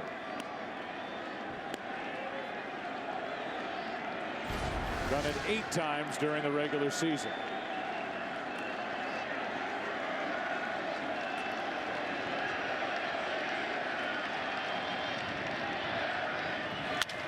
Up the middle. Ibar drops it, but they get the force at second. Jorge Posada held up, thinking that that ball perhaps could have been caught in the air, a line drive in the air. And from his viewpoint, certainly looked that way, but you could see holding up at momentary, just a second. Good play by Ibar, and they get the 1, the lead runner. Now it's Jeter on with 2 out, and Damon wraps one down into right. Jeter digs for 3rd and will hold there on a single by Damon. The winning run 90 feet away. Good job by Bobby Abreu to get rid of that ball quickly. Damon jumping on the first pitch, his 2nd hit of the night. Watch how quickly Abreu gets rid of the ball back to the infield, knowing Jeter's the base runner.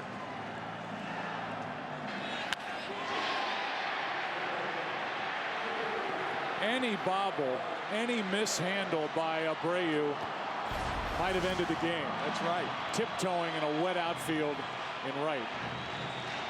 And now Mike Butcher out to talk as Teixeira steps in. Mark Teixeira had a ringing single last night batting left-handed. He is 0 for 5 tonight. Really hasn't looked like he's got his swing despite the game-winning home run right-handed in game 2. He's just 3 for 22 this postseason.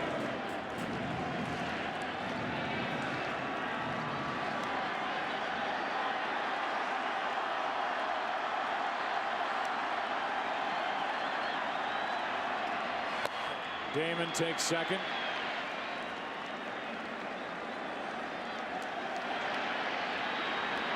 First base is open, but that man is on deck. Yeah, this is an easy call. You try to go get Teixeira. As hot as Rodriguez is, clearly the choice is Teixeira.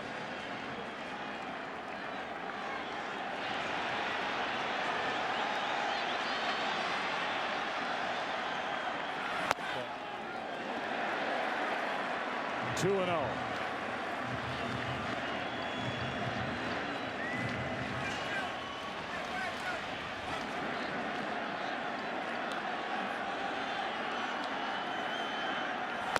Is Rodriguez going to get a chance to win it after he tied it in the 11th?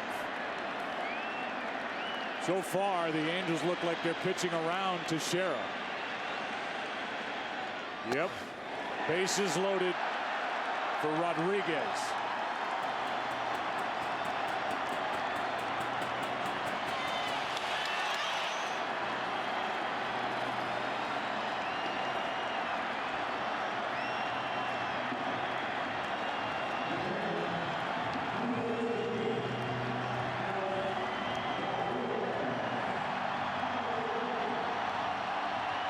That pitch selection is hard to figure. They didn't offer it going to Mark Teixeira. Of course, realizing how hot Rodriguez has been.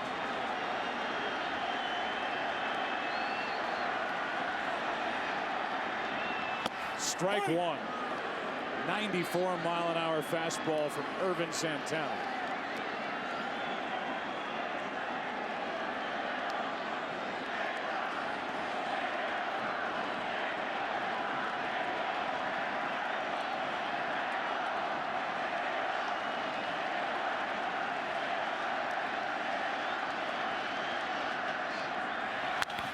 Got under it and popped it into center.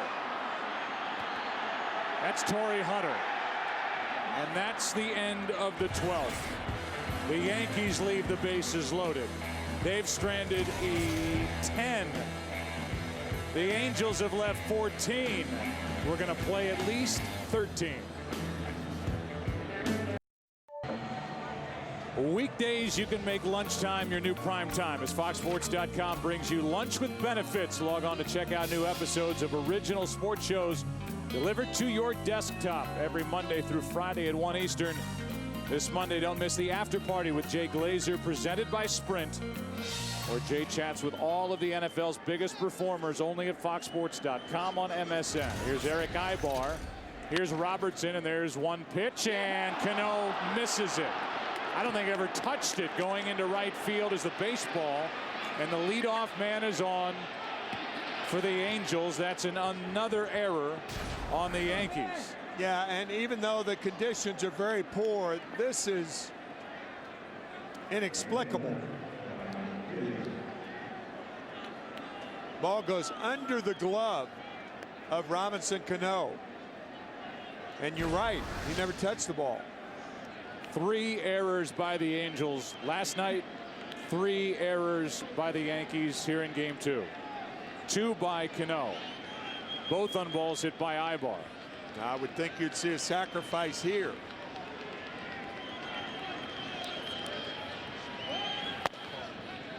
Figgins showed it. Pulled back from ball 1.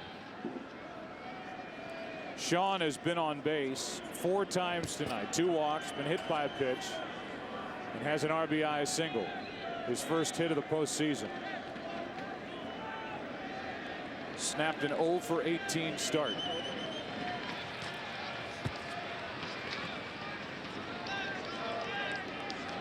Mike Scioscia obviously has the option of taking the sacrifice off if he so elects.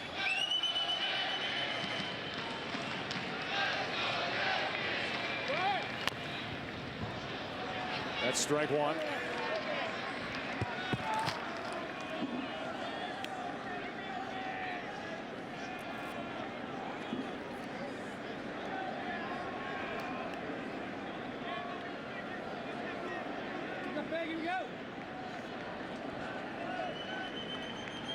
Robertson came on last inning, gave up a double, then an intentional walk, struck out Gary Matthews Jr.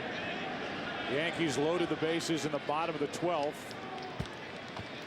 And Rodriguez popped up to center. Cano makes an error, and now Chad Godin, who is the last man in the bullpen for the Yankees, starts to warm up.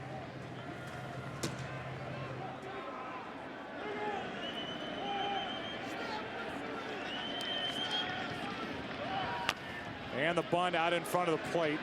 Throw to first is in time, and down to second is the go-ahead run Ibar with one out. You know, the weather report is that this weather has moved out. The rain has let up. The interesting thing is, and we've talked about it plenty tonight, if the skies were to open up and we weren't able to finish here tonight, you'd pick up tomorrow in a suspended game, and you would wonder if Joe Girardi would like to have Godin available for that possible work tomorrow. It's Robertson right now. Godin continues to get loose, and he is it. After Godin, then you get back into Andy Pettit. Yeah, it's interesting. That's all you have left. Yeah. Well, Godin, if he does get into the game, I would imagine would not only be a reliever tonight, but would start the game tomorrow also. I mean, that would have to be the case, I would think. The Angels are in a better position as Abreu gets the intentional pass, 2 on with 1 out, and a visit and more of a little chat from Joe Girardi coming. The Angels have Bulger left, Palmer left, and we talked earlier in the game with Mike Butcher, the pitching coach, never thinking it could come up, but asked him about the availability of Scott Kazmir, who threw a side session today, but a short one in case he's needed here in game 2. Here's Torrey Hunter with 2 on 1 out. An error started this. I think Joe Girardi's trip to the mound was strictly to talk about Messier Izturis at second base. There's a shot foul. Hunter 2 hits and a walk. 2 out of 5.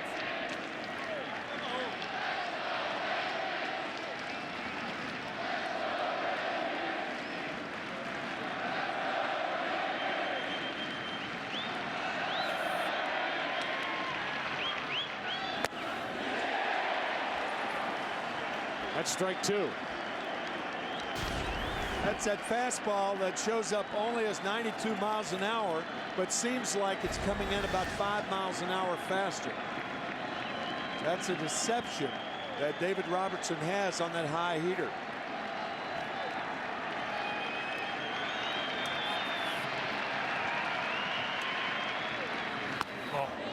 And Posada handcuffed with that pitch. Ball 1. That ball rattled around from one thigh to the other. Now they're going to check on Robertson to make sure he's okay physically. And Robertson is as surprised as anybody to see Joe Girardi back at the mound. Came out with Gene Monahan, the Yankees' longtime trainer.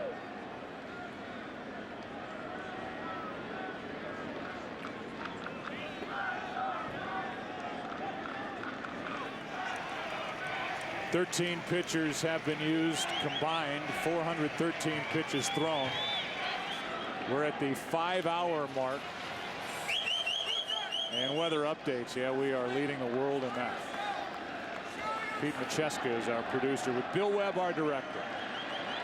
Here's a 1-2 to Torrey Hunter. 2-2.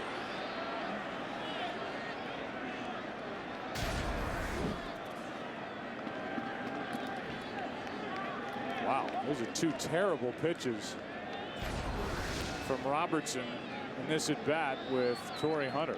Won a fastball in the dirt that rattled around between the thighs of Posada, and then the slider in the dirt. 2 on, 1 out, 2-2 pitch. Full count. It was 0-2, now it's 3-2 with Vladimir Guerrero on deck.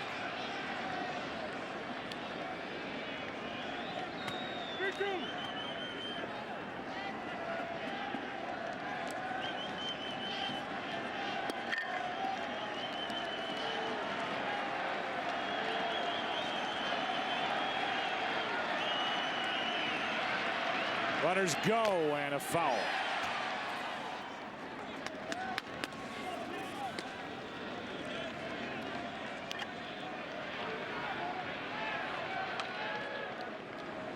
Guerrero, the on-deck hitter, is the DH. He stranded 6 runners here tonight.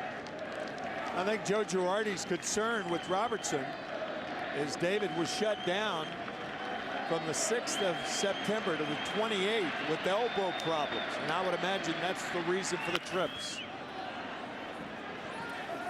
Still 3-2, and Ibar has to go back to second and Abreu back to first. Dr. James Andrews recommended 10 to 14 days rest for Robertson, but he was obviously added for the postseason. Just got back into shape down the stretch. As we mentioned, got out of that jam in game 2 of the division series, bases loaded against the Twins. Got the win. 3-2 pitch. Runners go, and a ground ball to short. Jeter throws to first after checking on Ibar. His eyes darted over to Eric Ibar, going to third to see if he was going to round the bag and start heading home on that throw to first. Right there, there's the look and the throw.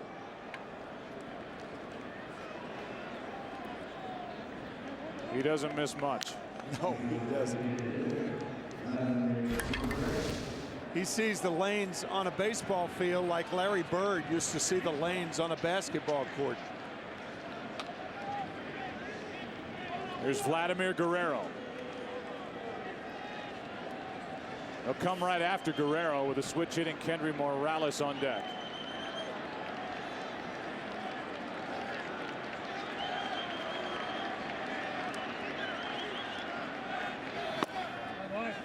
Mentioned that Guerrero's left 6 runners on. He left Torrey Hunter on in the first. Had second and third after a wild pitch and a run scoring. Initially, the at bat started with the bases loaded in the 5th and in the 7th. Struck out with the bases loaded. 1 ball, 1 strike.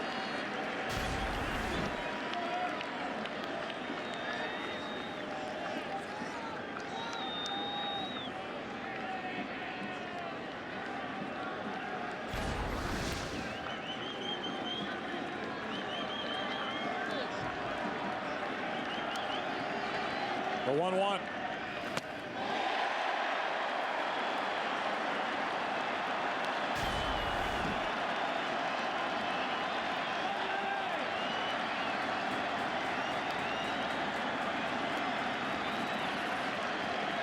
Pretty good breaking ball from Robertson.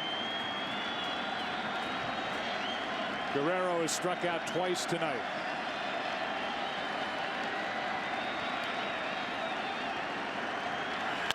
Reaching for it. Robertson got a piece. Cano takes care of the rest. Bottom of the 13th. Game 2 will not die. Tied at 3.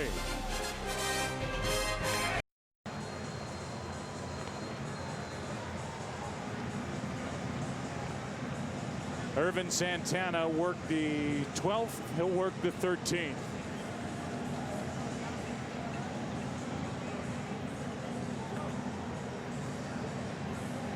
This season, you can stay connected to MLB on Fox by following us on Twitter. Why don't you tweet something, Tim? Yeah. Go to twitter.com/MLB on Fox.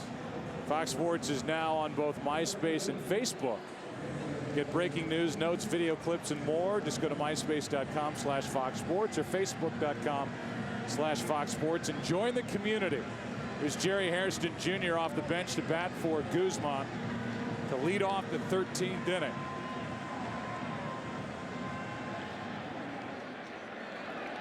Now Joe Girardi, Tim, is left with Francisco Cervelli on his bench and Chad Godin in his bullpen. That's it. I was just going to say, if you're just tuning in, I guess the first question would be, what line of work are you in? Or how good was your night?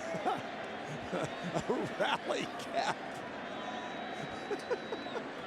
It's Eric Hinsky. It's the latest rally cap we've seen this year. Here is the 0-1. 1 ball, 1 strike to Jerry Hairston. And he's done a good job tonight. Is Laz Diaz, the home plate umpire. He really has. He has called a terrific game. That's a start for the Yankees. A base hit into center. Jerry Hairston can run, and he waited over 5 hours to get a leadoff hit in the 13th inning. Here's another guy who can run, and with Cano to follow and then Cabrera, the whole world expects a bunt. Yeah, that was interesting because Girardi crossed his hands rapidly, which meant that he took off what he initially had given Rob Thompson, the third base coach. But I agree with you. I mean, there's only one play here, and that's the bunt. And the bunt is good. Down to second, the winning run. Gardner does his job.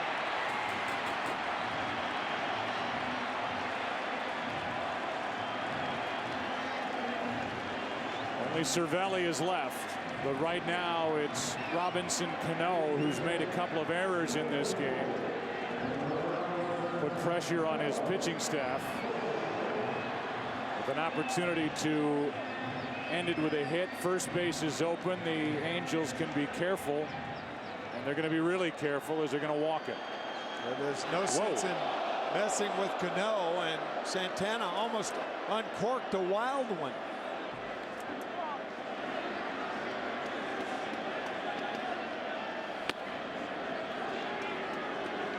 On deck is Cabrera.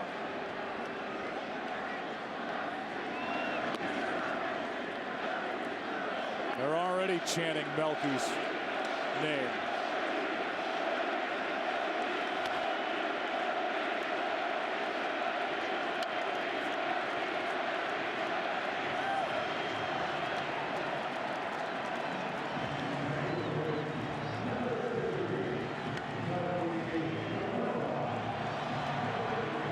That's 5 intentional walks handed out in this game. 2 by the Angels. That's the first from Santana. Winning run is Hairston.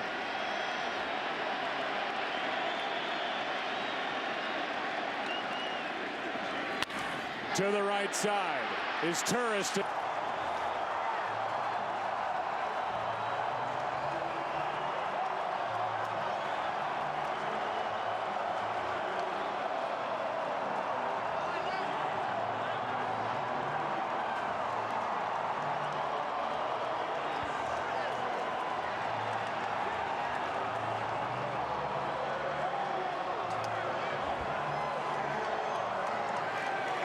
Turris had only one play, and that was to first base. On a wet field, trying to make an improbable play, going to shortstop. He should have gone to first base. And the Angels after playing shoddy defense last night, cough it up again tonight. Figgins can't find the handle, and Hairston scores. Second error of the night, 5th of this ALCS. Only one play. That's the first base. They're not going to turn 2 anyway. No. So you get the out, 2 out. It takes a hit. And as Turris tried to get the middle runner at second base, the throw was wide. Figgins had a chance if he came up with the play cleanly to get Hairston at the plate, but he dropped it, trying to pick it up. And the latest mistake by the Angels costs them the game.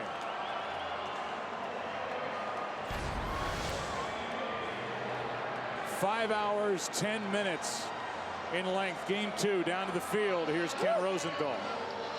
Alex Rodriguez, what was it like playing in that game?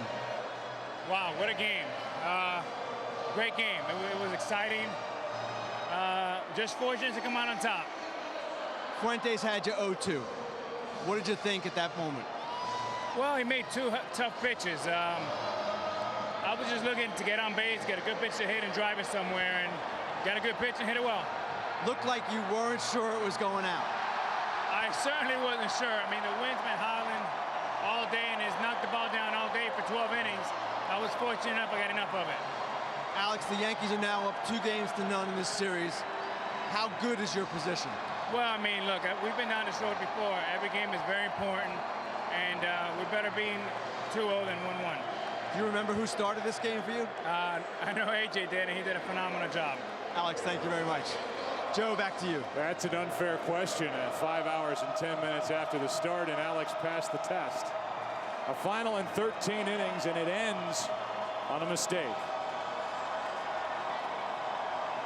4-3 is the final. The Yankees end up leaving 12. The Angels leave 16. And Fuentes blew a save when he gave up the home run to Rodriguez in the 11th. And Jerry Hairston Jr. just took it from AJ Burnett, who 5 hours and 10 minutes ago started this game. Tonight's play of the game brought to you by Ink, the new business card from Chase. Alex Rodriguez tied it in the bottom of the 11th off Brian Fuentes with his 3rd postseason home run in the new version of A-Rod here in 2009. One for the ages, partner. Alex Rodriguez made his mark, and you can make your mark with ink. And we have put a lot of ink on our score sheet. And here it is, 2-0. The Yankees on top in this ALCS, and I don't know what more this game could offer. I don't know what we didn't see here tonight. No. A balk. We didn't see a balk. No, we didn't see a home run by an Angel hitter. But clearly, Turris has got to go to first base with 1 out. And that final play, going to second, it's an improbable play, and you get the sure out at first base. That was clear. More to come from down on the field. We go back to Ken Rosenthal. We're here with Jerry Hairston, who just took a pie in the face after sitting for 5 hours, then getting the hit and scoring the winning run. Jerry, first of all, talk about being on the bench that long and then coming into this game. How difficult was that? I'll tell you what, it really wasn't that difficult. I mean, this game was exciting from start to finish, and the energy in the stadium is unbelievable, and I just wanted to make sure I was ready just in case my name was called, and if I got a chance to get in there, just try to do something positive. When Melky hit that ball to second base, what were you anticipating on that play? Well, I was hoping it would go through. I knew it was like a bouncing ball, and I think they made a play on it, and then when I turned back, I saw the ball kick towards the shortstop area, and I just left, and I'm glad I made it. This was a classic tonight. What will you remember? I'll tell you what, man, we don't give up, man. We really don't. I know Al, was struggling up until his at bat tied the home run. We knew in the dugout, even when he was down 0-2, we knew something good was going to happen. And I'll tell you what, he's been clutch for us, man. To tie that game up, as soon as he tied it, we knew we were going to win this game. Jerry, thank you very much. Thanks. Joe, back to you. All right, Ken, the 13th inning, the final inning ended on a mistake, but it started on a base hit by Jerry Hairston Jr., picked up on July 31st from the Cincinnati Reds. The ball hit by Melky Cabrera started the chain of events, which ended with Jerry Hairston Jr. sliding across. Yankees up 2-0. Take a break. Chris, Eric, and Mark will be along for the Fox Network.